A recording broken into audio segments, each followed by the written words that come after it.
ओम नमो भगवते वासुदेवाय। ओम नमो भगवते वासुदेवाय। ओम नमो भगवते वासुदेवाय। नारायणं नमस्कृत्य नरं चैव नरोत्तमं देवीं सरस्वतीं व्यासं ततो जयमुदीरये।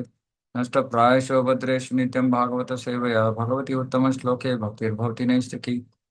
मम ज्ञानतिमिरान्धस्य ज्ञानाञ्जनशलाकया चक्षुरुन्मिलितं येन तस्मै श्रीगुरवे नमः। नमो विष्णुपादाय कृष्णप्रेष्ठाय भूतले श्रीमते भक्तिवेदान्तस्वामिनिति नामिने। नमस्ते सारस्वते देवे गौरवाणी प्रचारिणे निर्विशेष शून्यवादी पाश्चात्य देश तारिणे। जय श्री कृष्ण चैतन्य प्रभु नित्यानंद श्री अद्वैत गदाधर शिवासादि गौर भक्त वृंदा। हरे कृष्ण कृष्ण कृष्ण हरे हरे। हरे राम राम राम हरे हरे।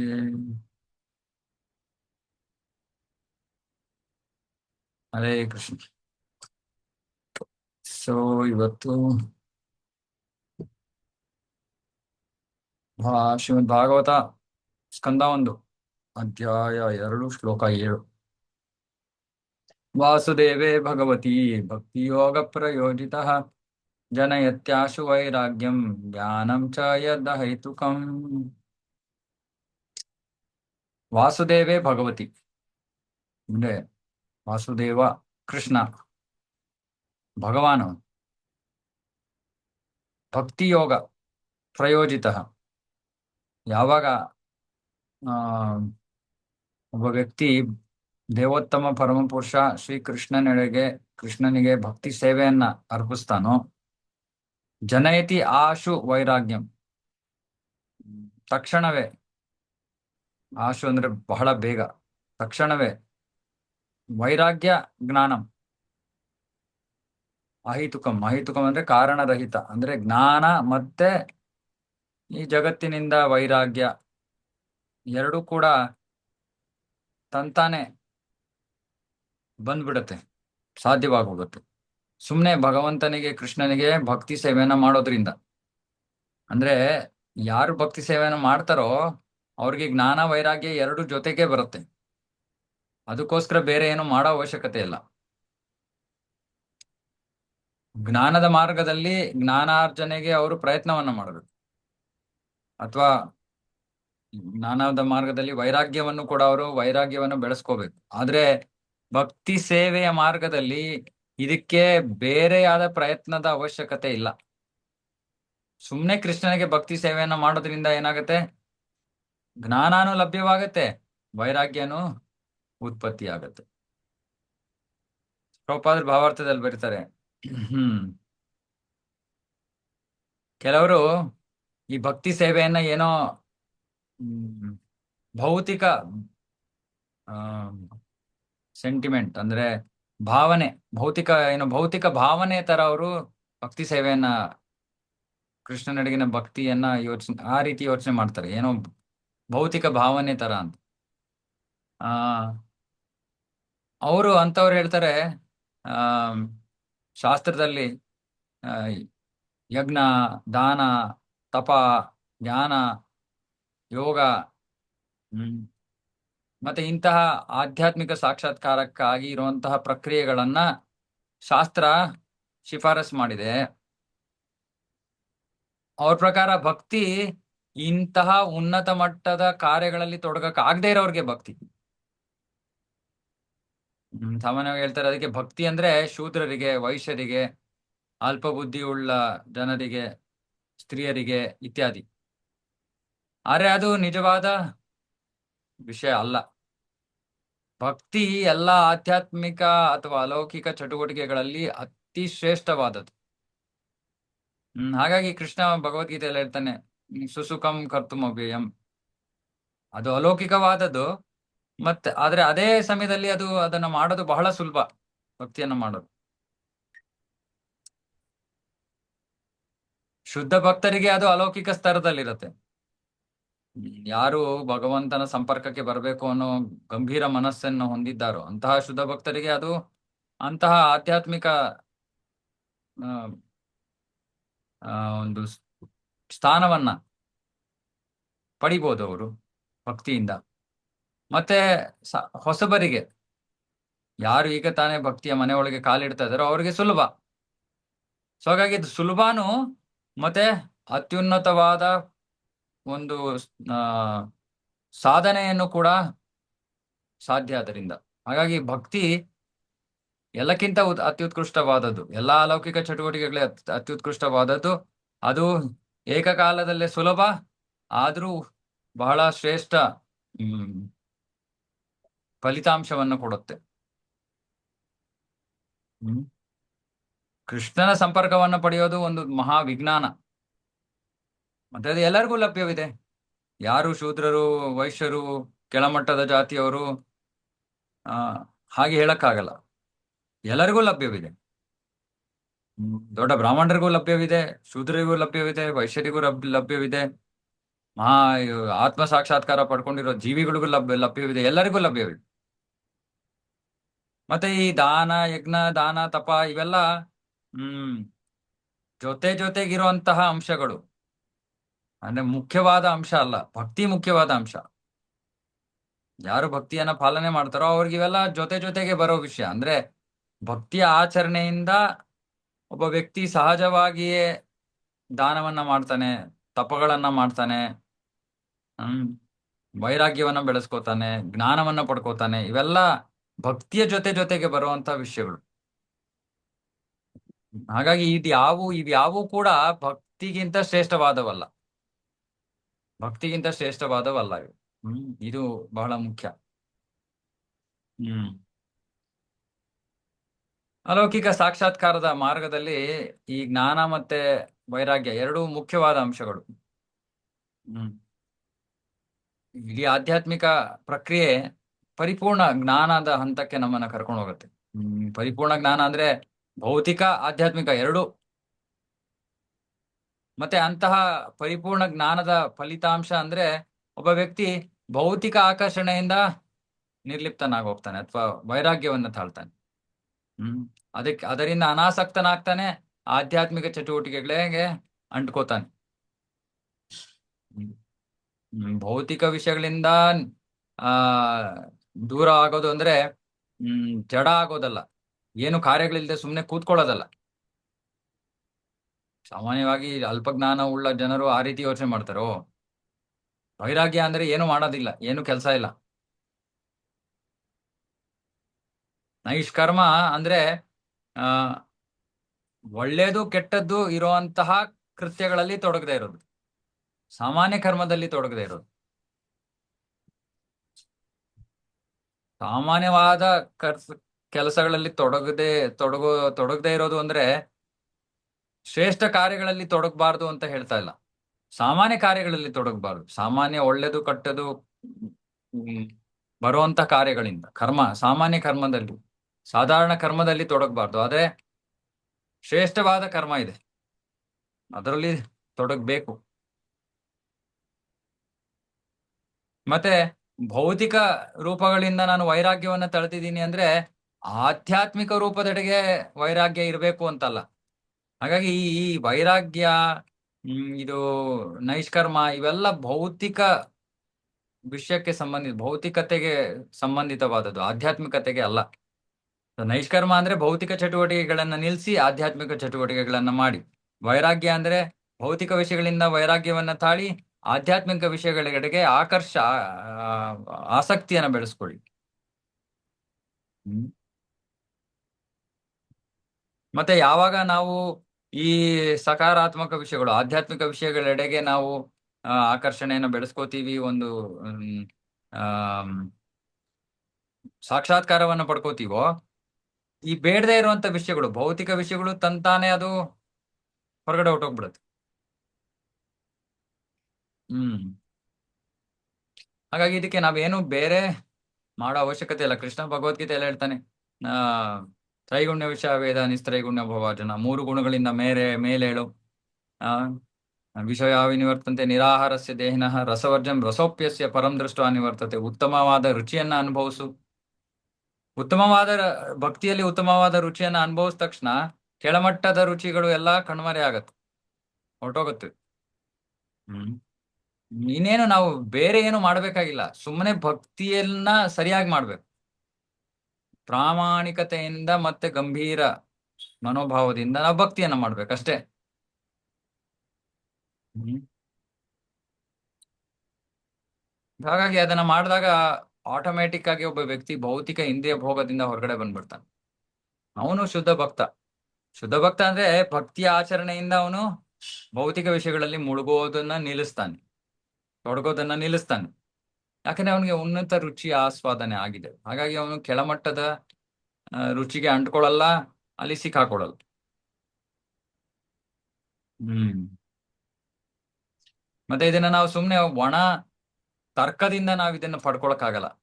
ಹ್ಮ್ ಅಂದ್ರೆ ಆ ಈ ಭಕ್ತಿ ಕೇವಲ ಒಣ ತರ್ಕ ಅಲ್ಲ. ಭಕ್ತಿ ಕಾರ್ಯ, ಕೃಷ್ಣನ ಸಂತೃಪ್ತಿಗಾಗಿ ಮಾಡುತ್ತಾ ಇರುವಂತಹ ಕಾರ್ಯಗಳು. ಆ ಕಾರ್ಯಗಳಿಂದ ಮಾತ್ರ ನಾವು ಈ ನಿರ್ಲಿಪ್ತತೆಯನ್ನ, ಜ್ಞಾನವನ್ನ ಸಹಜವಾಗಿ ಪಡ್ಕೋಬಹುದು. ಇಲ್ಲ ನಾನು ಏನು ಮಾಡಲ್ಲ, ನಾನು ಬರೀ ವಾದ ಮಾಡ್ತಾ ಕೂತಿರ್ತೀನಿ ಅಂದ್ರೆ ನಮ್ಗೆ ಜ್ಞಾನವೂ ಲಭ್ಯವಾಗೋದಿಲ್ಲ, ವೈರಾಗ್ಯನೂ ಲಭ್ಯವಾಗಲ್ಲ. ಹ್ಮ್ ಅದಕ್ಕೆ ಭಾಗವತದಲ್ಲಿ ಹೇಳ್ತಾರೆ, ಯಸ್ಯಾಸ್ತಿ ಭಕ್ತಿರ್ ಭಗವತ್ಯ ಕಿಂಚನ ಸರ್ವೈರ್ಗುಣೇಸ್ತತ್ರ ಸಮಾಸುತೆ ಸುರ. ಯಾರು ಅಕಿಂಚನ ಭಕ್ತಿಯನ್ನ, ಅನನ್ಯ ಭಕ್ತಿಯನ್ನ ಯಾರು ಹೊಂದಿರ್ತಾನೋ ಅವನಲ್ಲಿ ಎಲ್ಲಾ ಸುರ ಸುರ ಅಂದ್ರೆ ದೇವತೆಗಳಲ್ಲಿರೋ ಎಲ್ಲಾ ಒಳ್ಳೆ ಗುಣಗಳು ಕೂಡ ಅವನಲ್ಲಿ ಕಾಣಿಸ್ಕೊಳುತ್ತೆ. ಹ್ಮ್ ಹಾಗಾಗಿ ಭಕ್ತಿಯೇ ಎಲ್ಲಕ್ಕಿಂತ, ನೆನ್ನೆ ಚರ್ಚೆ ಮಾಡೋದಲ್ಲ, ಪರಧರ್ಮ. ಪರೋಧರ್ಮ.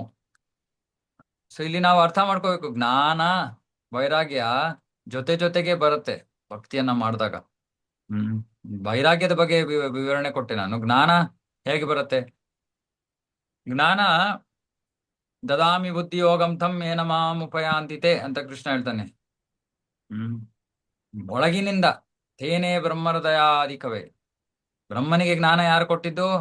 ಕೃಷ್ಣ. ಹೇಗೆ? ಹೃದಯದ ಮೂಲಕ. ಹೃದಯದ ಮೂಲಕ.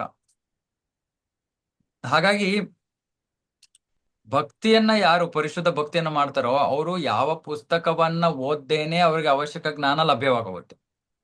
ಯಾವ ಪುಸ್ತಕವನ್ನು ಓದ್ಬೇಕಾಗಿಲ್ಲ, ಯಾವ ಕ್ಲಾಸ್ ಅಟೆಂಡ್ ಮಾಡ್ಬೇಕಾಗಿಲ್ಲ. ಆದ್ರೆ ಅದು ಬಹಳ ಕೆಲ ಭಕ್ತರಿಗೆ ಮಾತ್ರ. ಬಹಳ ಉನ್ನತ ಮಟ್ಟದ ಭಕ್ತಿಯನ್ನ ಆಚರಣೆ ಮಾಡ್ತಾ ಇರುವಂತ ಭಕ್ತರಿಗೆ, ಅವ್ರಿಗೆ ಬಾಹ್ಯವಾಗಿ ಜ್ಞಾನವನ್ನ ಪಡ್ಕೊಳ್ಳೋ ಅವಶ್ಯಕತೆ ಇಲ್ಲ. ಭಕ್ತಿ ಮಾಡ್ತಾ ಮಾಡ್ತಾ ಜೊತೆ ಜೊತೆಗೆ ಕೃಷ್ಣ ಅವರಿಗೆ ಜ್ಞಾನವನ್ನ ದಯಪಾಲಿಸ್ಬಿಡ್ತಾನೆ, ವೈರಾಗ್ಯವನ್ನು ದಯಪಾಲಿಸ್ತಾನೆ. ಹಾಗಾಗಿ ಮುಖ್ಯ ವಿಷಯ ಏನು? ಭಕ್ತಿಯನ್ನ ನಾವು ಪರಿಶುದ್ಧ ಭಕ್ತಿಯನ್ನ ಮಾಡ್ಬೇಕು. ಹೇಗೆ ಮಾಡ್ಬೇಕು ಪರಿಶುದ್ಧ ಭಕ್ತಿಯನ್ನ? ಪ್ರಾಮಾಣಿಕತೆಯಿಂದ, ಗಂಭೀರ ಮನೋಭಾವದಿಂದ. Sincere serious pure devotional service. ಈ ರೀತಿ ಯಾರು ಭಕ್ತಿಯನ್ನ ಮಾಡ್ತಾರೋ ಕೃಷ್ಣನಿಗೆ, ಅವರಿಗೆ ಜ್ಞಾನವೂ ಲಭ್ಯವಾಗತ್ತೆ, ವೈರಾಗ್ಯವೂ ಲಭ್ಯವಾಗತ್ತೆ. ಇವಾಗ ಆರಂಭದ ಹಂತದಲ್ಲಿ ನಾವು ಈ ಎಲ್ಲಾ ಜ್ಞಾನವನ್ನ ನಾವು ಕೇಳಿ ತಿಳ್ಕೋಬೇಕು. ಯಾಕಂದ್ರೆ ನಾವು ಅಷ್ಟು ಅಂತಹ ಉನ್ನತ ಮಟ್ಟದ ಭಕ್ತಿಯನ್ನ ಮಾಡ್ತಾ ಇಲ್ಲ. ಅದೇನಾಗತ್ತೆ, ನಾವು ಭಕ್ತಿಯಲ್ಲಿ ಸ್ವಲ್ಪ ಪ್ರಗತಿ ಸಾಧಿಸ್ತಾ ಹೋದಾಗ ಈ ಅವಶ್ಯಕ ಜ್ಞಾನವನ್ನ ನಾವು ಪುಸ್ತಕದಲ್ಲಿ ಓದದೇ ಇದ್ರೂ ಕೂಡ ಅವಶ್ಯಕ ಜ್ಞಾನವನ್ನ ಕೃಷ್ಣ ನಮ್ಗೆ ಬಹಿರಂಗ ಮಾಡ್ತಾನೆ, ಗುರುಗಳ ಮುಖೇನ ಬಹಿರಂಗ ಮಾಡ್ತಾನೆ. ಹಾಗಾಗಿ ಗುರುಗಳೊಂದಿಗಿನ ಆ ಒಂದು ನಮ್ಮ ಶರಣಾಗತ ಸ್ವಭಾವ, ಸೇವಾ ಮನೋಭಾವ ಇದು ಬಹಳ ಬಹಳ ಮುಖ್ಯ. ಹ್ಮ್ ಹ್ಮ್ ಹ್ಮ್ ಮುಂದುವರೆದ ಹಂತದಲ್ಲಿ ನಮ್ಮೆಲ್ಲರ ಭಕ್ತಿಯ ಮಾರ್ಗಗಳು ಬೇರೆ ಬೇರೆಯಾಗಿ ಆಗತ್ವೆ. ಪ್ರಕ್ರಿಯೆ ಒಂದೇ, ಶ್ರವಣಂ ಕೀರ್ತನಂ ವಿಷ್ಣು. ಅರೆ ಯಾವ ದಿಕ್ಕಿನಲ್ಲಿ ನಮ್ಮ ಮನಸ್ಸು, ನಮ್ಮ ಹೃದಯ ಹೋಗುತ್ತೆ ಅನ್ನೋದು ಒಬ್ರೊಬ್ರಿಗೆ ಬೇರೆ ಬೇರೆ ತರ ಇರುತ್ತೆ. ನೀವು ಇವತ್ತು ನಮ್ಗೆ ಇದು ಅರ್ಥ ಆಗದೆ ಇರ್ಬೋದು, ಆದ್ರೆ ನಾನು ಹೇಳ್ತಾ ಇರೋ ವಿಷಯ ಏನು ಅಂದ್ರೆ, ಭಕ್ತಿಯಲ್ಲಿ ಮುಂದುವರೆದಾಗ ಈ ಜ್ಞಾನ ಕೇವಲ ಪುಸ್ತಕದಿಂದ, ಗ್ರಂಥಗಳಿಂದ, ಶಾಸ್ತ್ರದಿಂದ ಬರಲ್ಲ. ಹೃದಯದ ಮೂಲಕ ಭಗವಂತ ಜ್ಞಾನವನ್ನ ಬಹಿರಂಗ ಮಾಡ್ತಾನೆ, ಇಲ್ಲ ಗುರುಗಳ ಮೂಲಕ ಬಹಿರಂಗ ಮಾಡ್ತಾನೆ, ಇಲ್ಲ ಇನ್ಯಾರೋ ಭಕ್ತರ ಮೂಲಕ ಬಹಿರಂಗ ಮಾಡ್ತಾನೆ. ಹೀಗೆ ಇದನ್ನ ಅರ್ಥ ಮಾಡ್ಕೋಬೇಕು. ಹಾಗಾಗಿ ಅಷ್ಟು ಪ್ರಬಲವಾದದ್ದು ಭಕ್ತಿ. ಶ್ಲೋಕ 8. ಧರ್ಮಸ್ವನುಷ್ಠಿತ ಪುಂಸಾಂ ವಿಶ್ವಕ್ಸೇನ ಕಥಾಸು ಯಃ ನೋತ್ಪಾದಯೇದಿರತಿಂ ಸಮಯೇ ವಹಿ ಕೇವಲಂ. ಇವಾಗ ವ್ಯಕ್ತಿಯ ವೃತ್ತಿ, ಒಬ್ಬ ವ್ಯಕ್ತಿ ವರ್ಣಾಶ್ರಮದ ಪ್ರಕಾರ ತನ್ನ ಸ್ಥಾನಕ್ಕೆ ಅನುಗುಣವಾಗಿ ವೃತ್ತಿಯಲ್ಲಿ ತೊಡಗ್ತಾನೆ. ಆದ್ರೆ ಆ ವೃತ್ತಿಯಿಂದ ಭಗವಂತನ ಸಂದೇಶದೆಡೆಗೆ ಅವನಿಗೆ ಆಕರ್ಷಣೆ ಜಾಗೃತವಾಗ್ಲಿಲ್ಲ ಅಂದ್ರೆ ಅಂತಹ ವೃತ್ತಿ ಸುಮ್ಮನೆ ಸಮಯ ವ್ಯರ್ಥತೆ. ಸೊ ನಾವು ಯಾವ ವೃತ್ತಿಯ ಚಟುವಟಿಕೆಗಳಲ್ಲಿ ತೊಡಗಿದೀವೋ ಆ ವೃತ್ತಿಯ ಚಟುವಟಿಕೆಗಳಿಂದ ನಮಗೆ ಕೃಷ್ಣನ ಸಂದೇಶದೆಡೆಗೆ ಆಕರ್ಷಣೆ ಜಾಗೃತವಾಗ್ಲಿಲ್ಲ, ಬೆಳಿಲಿಲ್ಲ ಅಂದ್ರೆ ಅಂತಹ ವೃತ್ತಿ ನಮಗೂ ಕೃಷ್ಣನಿಗೂ ಮಧ್ಯ ಬಂದು ನಿಂತಿದೆ. ಇದನ್ನ ನಾವು ಅರ್ಥ ಮಾಡ್ಕೊಳ್ಬೇಕು. ಹಾಗಾಗಿ ಸುಮ್ಮನೆ ವೃತ್ತಿಯ ಉದ್ದೇಶ ಹಣ ಸಂಪಾದನೆ ಮಾಡೋದಲ್ಲ. ವೃತ್ತಿಯ ಉದ್ದೇಶ ಭಗವತ್ ಸಂದೇಶದೆಡೆಗೆ ಆಕರ್ಷಣೆಯನ್ನ ಬೆಳೆಸ್ಕೊಡೋದು. ನೀವು ಉದಾಹರಣೆಗೆ ಯಾರೋ ಕೆಲಸ ಮಾಡ್ತಾ ಇರ್ತಾರೆ, ಬೆಳಗ್ಗೆ 6 ಗಂಟೆಗೆ ಹೋಗ್ತಾರೆ, ರಾತ್ರಿ 8 ಗಂಟೆಗೆ ಬರ್ತಾರೆ, ಬರೋಷ್ಟು ಸುಸ್ತಾಗಿರುತ್ತೆ, ಮಲ್ಕೊಂಡ್ಬಿಡ್ತಾರೆ, ಜಪಾನು ಆಗಲ್ಲ ಸರಿಯಾಗಿ, ಓದಕ್ಕಂತೂ ಸಮಯನೇ ಇಲ್ಲ. ಇಂತಹ ಕೆಲಸ ಉಪಯೋಗವಿಲ್ಲ. ಅದು ಎಷ್ಟೇ ಹಣ ಕೊಟ್ಟರೂ ಉಪಯೋಗ ಇಲ್ಲ.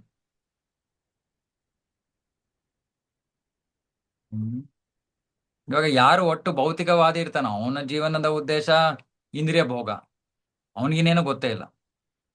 ಹಾಗಾಗಿ ಅವನ ಎಂತಹ ವೃತ್ತಿಯ ಚಟುವಟಿಕೆಗಳಲ್ಲಿ ತೊಡಗಿರ್ತಾನೆ, ಯಾವುದು ಆ ಇಂದ್ರಿಯ ಭೋಗವನ್ನ ಹೆಚ್ಚಿಸುತ್ತೋ ಅಂತ ವೃತ್ತಿ.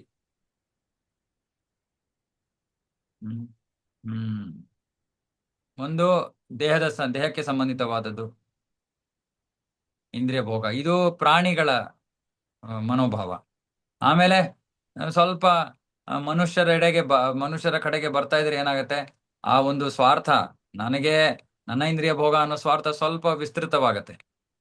ಸಮಾಜ, ದೇಶ, ಕುಟುಂಬ, ಸಮಾಜ, ಸಮುದಾಯ, ದೇಶ, ಈ ರೀತಿ ವಿಸ್ತೃತವಾಗ್ತಾ ಹೋಗುತ್ತೆ.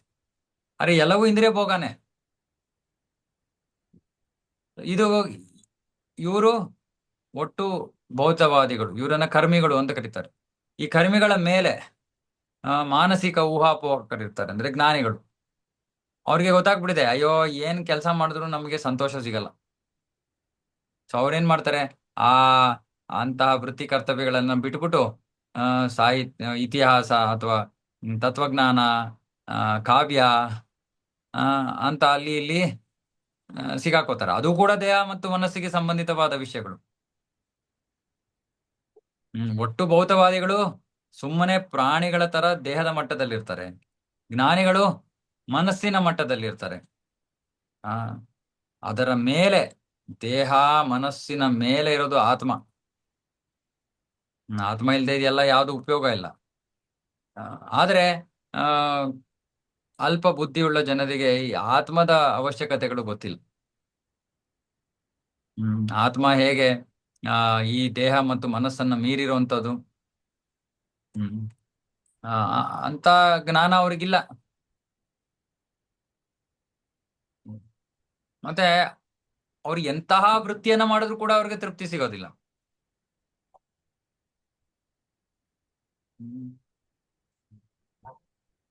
ಹಾಗಾಗಿ ಆತ್ಮಕ್ಕೆ ಸಂಬಂಧಿತವಾದ ಕಾರ್ಯಗಳನ್ನ ಮಾಡಬೇಕು. ಆತ್ಮಕ್ಕೆ ಏನು ಅವಶ್ಯಕತೆ ಅಂತ ತಿಳ್ಕೊಂಡು ಆ ತರದಲ್ಲಿ ತೊಡಗಬೇಕು. ಸುಮ್ಮನೆ ದೇಹ ಮನಸ್ಸಿಗೋಸ್ಕರ ವಿಷಯಗಳನ್ನ ಸಂಗ್ರಹ ಮಾಡೋದ್ರಿಂದ ಆನಂದ ಸಿಗೋದಿಲ್ಲ. ಯಾಕಂದ್ರೆ ದೇಹ ಮನಸ್ಸು ಸುಮ್ಮನೆ ಬಾಹ್ಯ ಆವರಣ ಅಷ್ಟೇ, ಕವರಿಂಗ್. ಆತ್ಮಕ್ಕೆ ಆತ್ಮದ ಅವಶ್ಯಕತೆಗಳನ್ನ ಪೂರೈಸ್ಬೇಕು ನಾವು. ಒಂದು ಪಿಂಜರ ಇದೆ, ಅದರಲ್ಲಿ ಒಂದು ಪಕ್ಷಿ ಇದೆ. ಆ ಪಿಂಜರವನ್ನ ನಾವು ಎಷ್ಟೇ ಉಜ್ಜಿದ್ರು ಏನು ಪ್ರಯೋಜನ ಆದ್ರೆ ಆ ಪಕ್ಷಿಯ ಅವಶ್ಯಕತೆಗಳನ್ನ ನಾವು ಪೂರೈಸ್ಬೇಕು, ಆತ್ಮದ ಅವಶ್ಯಕತೆಗಳನ್ನ ಪೂರೈಸ್ಬೇಕು. ಸುಮ್ಮನೆ ದೇಹ ಮನಸ್ಸು ಅಂತ ಇದ್ದವರು ದೇಹ ಅನ್ನೋರು ಕರ್ಮಿಗಳು, ಮನಸ್ಸು ಅನ್ನೋರು ಜ್ಞಾನಿಗಳು, ಆತ್ಮ ಅಂತ ಬರೋರು ಭಕ್ತರು. ಆತ್ಮದ ನಿಜವಾದ ಅವಶ್ಯಕತೆ ಏನು? ಈ ಭೌತಿಕ ಬಂಧನದಿಂದ ಮುಕ್ತರಾಗಿ ಸಂಪೂರ್ಣ ಸ್ವಾತಂತ್ರ್ಯದ ಬಯಕೆ ಆತ್ಮದ್ದು. ಈ ಒಂದು ಬ್ರಹ್ಮಾಂಡದಿಂದ ಹೊರಗಡೆ ಹೋಗುವಂತ ಬಯಕೆ. ಅದನ್ನ ಅವನು ದೇವೋತ್ತಮ ಪರಮ ಪುರುಷನನ್ನ ಭೇಟಿ ಮಾಡಿದಾಗ ಮಾತ್ರ ಆ ಸಂಪೂರ್ಣ ಸ್ವಾತಂತ್ರ್ಯ, ಸಂಪೂರ್ಣ ಆನಂದ, ಸಂಪೂರ್ಣ ತೃಪ್ತಿ ಎಲ್ಲವೂ ಸಾಧ್ಯ. ಇವಾಗ ಪ್ರತಿಯೊಬ್ಬರಲ್ಲೂ ಕೂಡ ಒಂದು ಸುಪ್ತವಾಗಿರೋ ಪ್ರೇಮ ಇದೆ ಕೃಷ್ಣನೆಡೆಗೆ. ಆದ್ರೆ ಅದು ಸುಪ್ತವಾಗೋಗಿದೆ.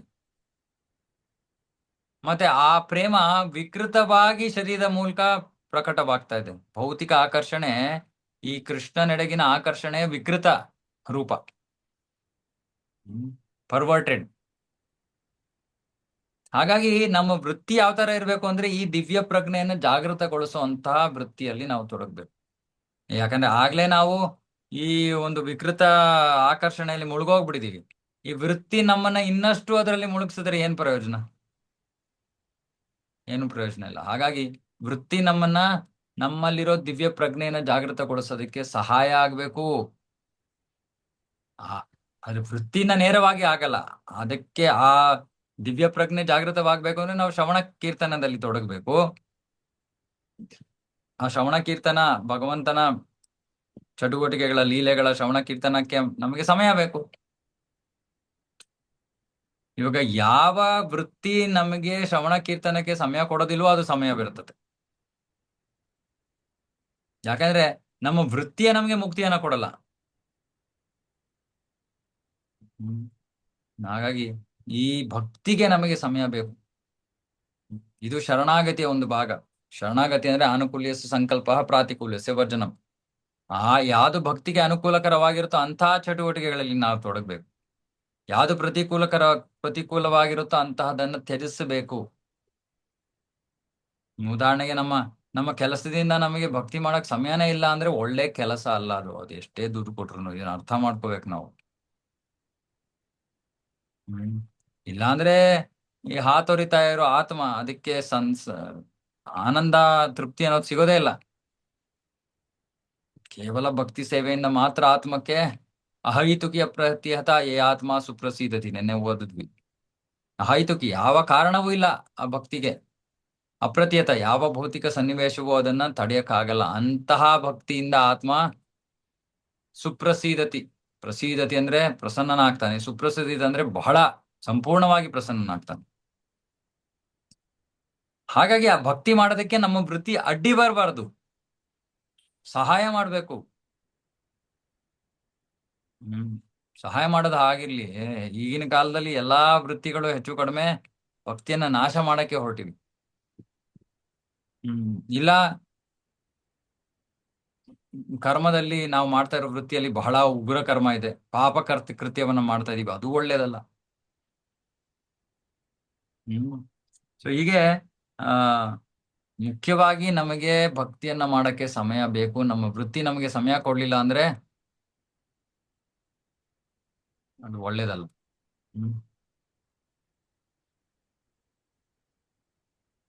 ಇವಾಗ ವೃತ್ತಿಯ ಉದ್ದೇಶ ಏನು ಅದರ ಬಗ್ಗೆ ಹೇಳ್ತಾ ಇದ್ದಾರೆ. ಧರ್ಮಸ್ಯ ಶಾಪ ವರ್ಗಸ್ಯ ನಾರ್ಥೋರ್ಥಾಯೋಪಕಲ್ಪತೆ ನಾರ್ಥಸ್ಯ ದಯ ಧರ್ಮೈಕಾಂತಸ್ಯ ಕಾಮೋ ಲಾಭಾಯ ಹಿ ಸ್ಮೃತಃ. ಎಲ್ಲಾ ವೃತ್ತಿಯ ಅಂತಿಮ ಉದ್ದೇಶ ಮೋಕ್ಷ. ಧರ್ಮ, ಅರ್ಥ, ಕಾಮ, ಮೋಕ್ಷ. ಧರ್ಮ ವೃತ್ತಿಯ ಉದ್ದೇಶ ಅಂತಿಮವಾಗಿ ಮೋಕ್ಷ. ಸಾಮಾನ್ಯವಾಗಿ ಧರ್ಮ, ಅರ್ಥ, ಕಾಮ ಅಂತಾರೆ. ಆದ್ರೆ ಇಲ್ಲಿ ಭಾಗವತದಲ್ಲಿ ಹೇಳ್ತಾ ಇದ್ರೆ ವೃತ್ತಿಯನ್ನ ನಾವು ಭೌತಿಕ ಲಾಭಕ್ಕೋಸ್ಕರ ಮಾಡಬಾರ್ದು, ಮೋಕ್ಷಕ್ಕೋಸ್ಕರ ಮಾಡ್ಬೇಕು. ಮತ್ತೆ ಲಾಭ ಬಂತ ಏನ್ ಮಾಡ್ಬೇಕು? ಇಂದ್ರಿಯ ಭೋಗದಲ್ಲಿ ತೊಡಗಬಾರ್ದು, ಕೃಷ್ಣನ ಸೇವೆಯಲ್ಲಿ ಉಪಯೋಗಿಸ್ಬೇಕು. ಭಾಗವತ ನೇರವಾಗಿ ಹೇಳ್ತಾ ಇದೆ. ಎಲ್ಲಾ ವೃತ್ತಿಯ ಉದ್ದೇಶ ಅಂತಿಮವಾಗಿ ಮೋಕ್ಷ. ಅದನ್ನ ಭೌತಿಕ ಲಾಭಕ್ಕಾಗಿ ಮಾಡಬಾರ್ದು. ಭೌತಿಕ ಲಾಭ ಬಂದ್ರೆ ಅದನ್ನ ಇಂದ್ರಿಯ ಭೋಗಕ್ಕೋಸ್ಕರ ಬಳಸಬಾರ್ದು, ಕೃಷ್ಣನ ಸೇವೆಗೋಸ್ಕರ ಉಪಯೋಗಿಸ್ಬೇಕು. ಇದು ನಿಜವಾದ ವೃತ್ತಿ.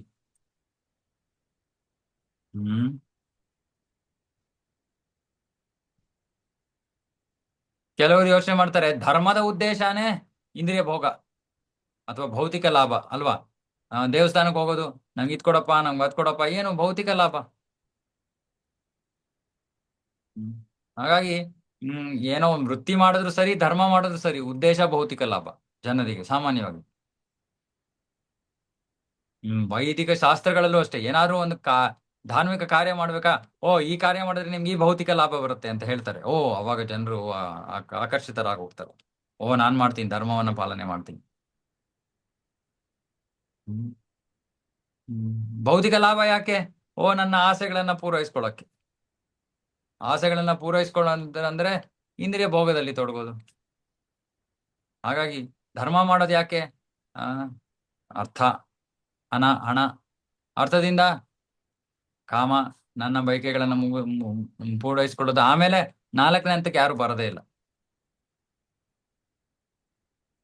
ಆದ್ರೆ ಇಲ್ಲಿ ಹೇಳ್ತಾ ಇದಾರೆ, ಇಲ್ಲ ಇಲ್ಲ ಇಲ್ಲ, ವೃತ್ತಿಯ ಉದ್ದೇಶ ಭೌತಿಕ ಲಾಭ ಅಲ್ಲ. ಭೌತಿಕ ಲಾಭ ಬಂದ್ರೆ ಅದನ್ನ ಇಂದ್ರಿಯ ಭೋಗಕ್ಕೆ ಉಪಯೋಗಿಸ್ಬೇಡಿ. ಏನಕ್ಕೆ ಉಪಯೋಗಿಸ್ಬೇಕು? ಅದನ್ನ ಮುಂದಿನ ಶ್ಲೋಕದಲ್ಲಿ ಹೇಳ್ತಾರೆ.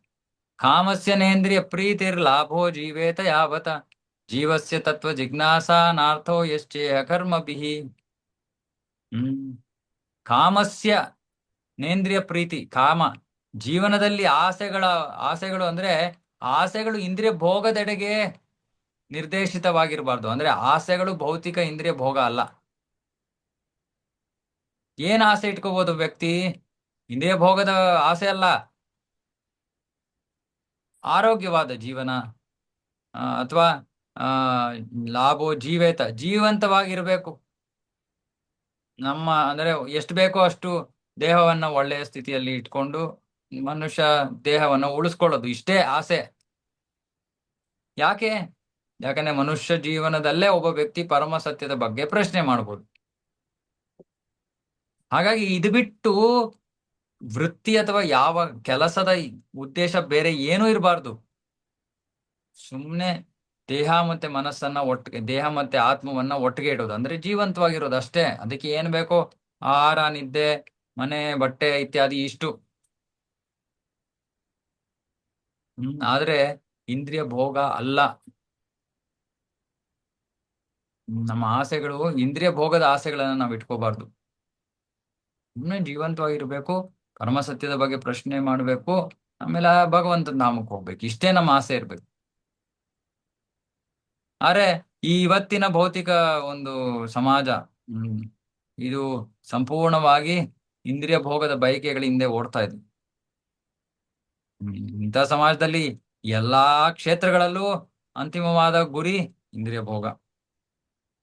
ರಾಜಕಾರಣ, ಸಮಾಜ ಸೇವೆ, ದಾನ, ಧರ್ಮ, ಮುಕ್ತಿ. ಮುಕ್ತಿಯಲ್ಲೂ ಕೂಡ ಇಂದ್ರಿಯ ಭೋಗ ಇದೆ. ಹ್ಮ್ ರಾಜಕೀಯ ಕ್ಷೇತ್ರದಲ್ಲಿ ಒಬ್ಬ ಜನರು ಪರಸ್ಪರ ಕಿತ್ತಾಡ್ತಾ ಇರ್ತಾರೆ. ಯಾಕೆ? ತಮ್ಮ ವೈಯಕ್ತಿಕ ಇಂದ್ರಿಯ ಭೋಗಕ್ಕೋಸ್ಕರ. ಮತ್ತೆ ಮತದಾರರು, ಅವರು ಯಾರೋ ನಾಯಕರನ್ನ ಆಯ್ಕೆ ಮಾಡ್ತಾರೆ. ಯಾಕೆ? ಯಾಕಂದ್ರೆ ಅವರು ಇಂದ್ರಿಯ ಭೋಗದ ಆಶ್ವಾಸನೆ ನೀಡ್ತಾರೆ, ಅದಕ್ಕೆ. ಹ್ಮ್ ಆದ್ರೆ ಮತದಾರರಿಗೆ ತಮ್ಮ ಇಂದ್ರಿಯ ಭೋಗ ಸಿಗದೇ ಇದ್ದಾಗ ಅವರು ಬೇರೆ ನಾಯಕರ ಹಿಂದೆ ಹೋಗ್ತಾರೆ. ಸೊ ಎಲ್ಲರೂ ಕೂಡ ಅಂತಿಮವಾಗಿ ಇಂದ್ರಿಯ ಭೋಗದಲ್ಲೇ ಮುಳುಗಿರೋದು. ಯಾರು ಕೂಡ ಜೀವನದ ಸಮಸ್ಯೆಗಳ ಬಗ್ಗೆ ಯಾರು ಗಂಭೀರರಾಗಿಲ್ಲ. ಮುಕ್ತಿಯ ಮಾರ್ಗದಲ್ಲಿರೋರು ಕೂಡ ಅವರು ಇಂದ್ರಿಯ ಭೋಗನ ಏನಕ್ಕೆ? ಪರಮ ಸತ್ಯದೊಂದಿಗೆ ಐಕ್ಯನಾಗಿ ಹೋಗ್ತೀನಿ, ಒಂದಾಗಿ ಹೋಗ್ತೀನಿ. ಇದು ಆಧ್ಯಾತ್ಮಿಕ ಆ ಸೂಯಿಸೈಡ್ ಇದಕ್ಕೆ ಕರೀತಾರೆ. ಹ್ಮ್ ಆದ್ರೆ ಭಾಗವತ ಹೇಳ್ತಾ ಇದೆ, ಇಲ್ಲ ಇಲ್ಲ, ಇಂದ್ರಿಯ ಭೋಗಕ್ಕೋಸ್ಕರ ಜೀವನ ಮಾಡಬಾರ್ದು. ಎಷ್ಟು ಬೇಕೋ ಅಷ್ಟು ಆತ್ಮ ಸಂರಕ್ಷಣೆಗೆ, ಎಷ್ಟು ಬೇಕೋ ಅಷ್ಟು, ಇಂದ್ರಿಯ ಭೋಗಕ್ಕಲ್ಲ. ಹ್ಮ್ ಸರಿ, ದೇಹ ಇಂದ್ರಿಯಗಳಿಂದ ಆಗಿದೆ, ಹಾಗಾಗಿ ಏನೋ ಒಂದಿಷ್ಟು ಅದಕ್ಕೆ ತೃಪ್ತಿಯನ್ನು ಕೊಡ್ಬೇಕು. ಆದ್ರೆ ಆ ತೃಪ್ತಿಯನ್ನು ಕೊಡಕ್ಕೂ ಕೂಡ ಮಾರ್ಗ ಇದೆ. ನಿಯಮಗಳಿವೆ, ನಿಯಮಗಳ ಪ್ರಕಾರ ಅದಕ್ಕೆ ತೃಪ್ತಿಯನ್ನು ಕೊಡ್ಬೇಕು. ಉದಾಹರಣೆಗೆ ಆ ಊಟ, ಆಹಾ ನಾಲಿಗೆಗೆ ರುಚಿಯನ್ನ ಕೊಡ್ಬೇಕಾ? ಸರಿ, ಏನ್ ಬೇಕಾದ್ರೂ ಭಗವಂತನಿಗೋಸ್ಕರ ಮಾಡಿ ಆ ರುಚಿಕರವಾದ ಪ್ರಸಾದವನ್ನು ಸೇವನೆ ಮಾಡಿ. ಹ್ಮ್ ಪುರುಷ ಸ್ತ್ರೀಯರ ನಡುವಿನ ಸಂಬಂಧದ ಆಕರ್ಷಣೆ ಇದೆಯಾ? ಸರಿ, ಮದುವೆ ಆಗಿ ಮಕ್ಕಳನ್ನ ಪಡ್ಕೊಳ್ಳಿ. ಆದ್ರೆ ಅದು ಬಿಟ್ಟು ಅನಿಯಂತ್ರಿತ ಭೋಗಕ್ಕೋಸ್ಕರ ಅದು ವಿಕರ್ಮ, ಅದು ಪಾಪವಾಗತ್ತೆ. ಹ್ಮ್ ಆ ಮತ್ತೆ ಯಾರು ಪರಮ ಸತ್ಯದ ಹಿಂದೆ ಓಡ್ತಾ ಇದಾರೋ ಅವರು ಈ ಇಂದ್ರಿಯ ಭೋಗದ ಚಟುವಟಿಕೆಗಳಲ್ಲಿ ತೊಡಗಬಾರ್ದು. ಹ್ಮ್ ತೊಡಗೋದಿಲ್ಲ. ಯಾಕೆ? ಗಂಭೀರವಾಗಿರುವಂತ ವಿದ್ಯಾರ್ಥಿಗಳಿಗೆ ಸಮಯವೇ ಸಾಕಾಗೋದಿಲ್ಲ. ಗಂಭೀರವಾಗಿ ಭಕ್ತಿಯಲ್ಲಿ ತೊಡಗಿರೋರಿಗೆ ಸಮಯವೇ ಸಾಕಾಗೋದಿಲ್ಲ. ಈ ಇಂದ್ರಿಯ ಭೋಗಕ್ಕೆ ಎಲ್ಲಿ ಸಮಯ ಸಿಗುತ್ತೆ? ಅಷ್ಟೊಂದು ಕೆಲಸ ಇರುತ್ತೆ ಕೃಷ್ಣನ ಸೇವೆಯಲ್ಲಿ. ಹ್ಮ್ ಹಾಗಾಗಿ ನಮ್ಮ ಜೀವನದ ನಿಜವಾದ ಅಂತಿಮವಾದ ಉದ್ದೇಶ ಈ ಪರಮ ಸತ್ಯವನ್ನ ಅರಿಯೋದು. ಮಿಕ್ಕಿದೆಲ್ಲ ಸುಮ್ನೆ ಸೈಡ್ ಬಿಸ್ನೆಸ್. ಕೆಲಸ ಮಾಡೋದು ಸೈಡ್ ಬಿಸ್ನೆಸ್, ಓದೋದು ಸೈಡ್ ಬಿಸ್ನೆಸ್. ಈ ಕೆಲಸ ಮಾಡೋದು ಓದೋದು ಇದೆಲ್ಲದರಿಂದ ನಾವು ಭಗವಂತನಿಂದ ದೂರ ಆದ್ರೆ ಅಂತ ಓದೋದು ವ್ಯರ್ಥ, ಅಂತ ಕೆಲಸ ಮಾಡೋದು ವ್ಯರ್ಥ. ಹ್ಮ್ ಸೊ ಇದು ಬಹಳ ಬಹಳ ಮುಖ್ಯವಾದ ವಿಷಯ. ಇದನ್ನ ನಾವು ಅರ್ಥ ಮಾಡ್ಕೋಬೇಕು. ಇವತ್ತಿನ ಜನಾಂಗ ಜನರಿಗೆ ಗೊತ್ತಿಲ್ಲ. ಹಣ ಸಂಪಾದನೆ ಮಾಡೋದೇ ಇಂದ್ರಿಯ ಭೋಗಕ್ಕೋಸ್ಕರ. ಎಷ್ಟೊಂದು ಜನ ಹಣ ಸಂಪಾದನೆ ಮಾಡ್ತಾರೆ. ಈ ಹಣದಲ್ಲಿ ಎಷ್ಟು ಅಂತ ಕೃಷ್ಣನಿಗೆ ಕೊಡ್ತಾರೆ? ನಮ್ಮ ಆಚಾರ್ಯರು ಹೇಳ್ತಾರೆ 50% ಅಂತ. 50% ಯಾರು ಕೊಡ್ತಾರೆ? ನನಗೊತ್ತು, ಭಕ್ತರು ತಮ್ಮ ಅವಶ್ಯಕತೆಗೋಸ್ಕರ, ಉದಾಹರಣೆಗೆ ಯಾರೋ ಮನೆ ಕಟ್ತಾ ಇದ್ದಾರೆ, ಮನೆ ಕಟ್ಟೋದಕ್ಕೆ ಲೋನ್ ತಗೊಂಡಿದ್ದಾರೆ. 80,000 90,000 ಪ್ರತಿ ತಿಂಗಳು ಲೋನ್ ಕಟ್ತಾರೆ. ಯಾರಿಗೋಸ್ಕರ? ಮನೆ ತಮಗೋಸ್ಕರ. ಮತ್ತೆ ಕೃಷ್ಣನಿಗೆ ಎಷ್ಟು ಕೊಡ್ತಾರೆ? 1,000, 1%. ಅದು ಹೇಳಿ ಹೇಳಿ ಹೇಳಿ ನಿಮ್ಗೆ ಒಳ್ಳೇದು, ನಿಮ್ಗೆ ಒಳ್ಳೇದಾಗತ್ತೆ, ಕೃಷ್ಣನಿಗೋಸ್ಕರ ದಾನವನ್ನ ಮಾಡಬೇಕು ಅಂತ ಹೇಳಿ 1,000 ಕೃಷ್ಣನಿಗೆ, 90,000 ಮನೆ EMIಗೆ, ಇನ್ನೊಂದು 30,000-40,000 ತಮ್ಮ ಖರ್ಚಿಗೆ. ಪಾಪ ಕೃಷ್ಣನಿಗೆ ಭಕ್ತಿ ಸೇವೆಗೆ ಹಣವೇ ಇಲ್ಲ ಅಥವಾ ಕೊಡಕ್ ಮನ್ಸಿಲ್ಲ. ಇದು ಬಂಧನದ ಜೀವನ. ಅರ್ಥ ಮಾಡ್ಕೊಳ್ಳಿ, ನಾವು ಮಾಡ್ತಾ ಇರೋ ಪ್ರತಿ ವೃತ್ತಿಯಿಂದ ನಾವು ಕರ್ಮ ಫಲವನ್ನ ಸಂಗ್ರಹ ಮಾಡ್ತಾ ಇದೀವಿ. ಅದು ಈ ಕಲಿಯುಗ. ಹಾಗಾಗಿ ಪ್ರತಿಯೊಂದು ವೃತ್ತಿಯಲ್ಲೂ ಕೂಡ ವಿಕರ್ಮ ಇದ್ದೇ ಇರುತ್ತೆ, ಪಾಪದ ಕೃತ್ಯಗಳು ಇದ್ದೇ ಇರುತ್ತೆ. ಸೊ ಏನಾಗತ್ತೆ, ಅದರಿಂದ ನಾವು ಪಾಪ ಫಲವನ್ನ ಸಂಗ್ರಹ ಮಾಡ್ತಾ ಇದೀವಿ. ಸಂತೋಷ ಹೆಂಗ್ ಸಿಗುತ್ತೆ? ನೀವೇ ಯೋಚನೆ ಮಾಡಿ. ನಾವು ದಾನ ಮಾಡಿದಾಗ ಎಷ್ಟರ ಮಟ್ಟಿಗೆ, ಎಷ್ಟು ಪ್ರತಿಶತ ನಾವು ದಾನ ಮಾಡ್ತೀವೋ ಅಷ್ಟು ಪ್ರತಿಶತ ನಾವು ಪಾಪದ ಫಲದಿಂದ ಮುಕ್ತರಾಗ್ತೀವಿ. ಆದ್ರೆ ಅದ್ ಮಾಡ್ಲಿಲ್ಲ ಅಂದ್ರೆ ಮುಂದಿನ ಜೀವನ ದುಃಖಮಯವಾಗಿರುತ್ತೋ ಇಲ್ವೋ? ಏನ್ ಪ್ರಯೋಜನ? ಇವತ್ತು ನಾವು ಏನೋ ಇಂದ್ರಿಯ ಭೋಗದ ಆನಂದವನ್ನ ಅನುಭವಿಸ್ತಾ ಇದೀವಿ, ಮುಂದಿನ ಜೀವನದಲ್ಲಿ ಕಷ್ಟಗಳನ್ನ ಅನುಭವಿಸ್ತೀವಿ. ಏನ್ ಪ್ರಯೋಜನ? ಬುದ್ಧಿವಂತಿಕೆ ಏನಾ ಇದು? ಖಂಡಿತ ಇಲ್ಲ. ಹಾಗಾಗಿ ಈ 4 ಶ್ಲೋಕಗಳು, 3-4 ಶ್ಲೋಕಗಳು ಬಹಳ ಮುಖ್ಯವಾದವು. ವೃತ್ತಿಯನ್ನ ನಾವು ಇಂದ್ರಿಯ ಭೋಗಕ್ಕೆ ಉಪಯೋಗಿಸಬಾರ್ದು. ಇದನ್ನ ಅರ್ಥ ಮಾಡ್ಕೋಬೇಕು. ಯಾರಿಗಾರು ಏನಾದ್ರು ಪ್ರಶ್ನೆ ಇದೆಯಾ ಇದ್ರ ಬಗ್ಗೆ? ಯಾಕಂದ್ರೆ ಇದು ಸ್ವಲ್ಪ ಕಠಿಣ ಅರ್ಥ ಮಾಡ್ಕೊಳ್ಳಿ.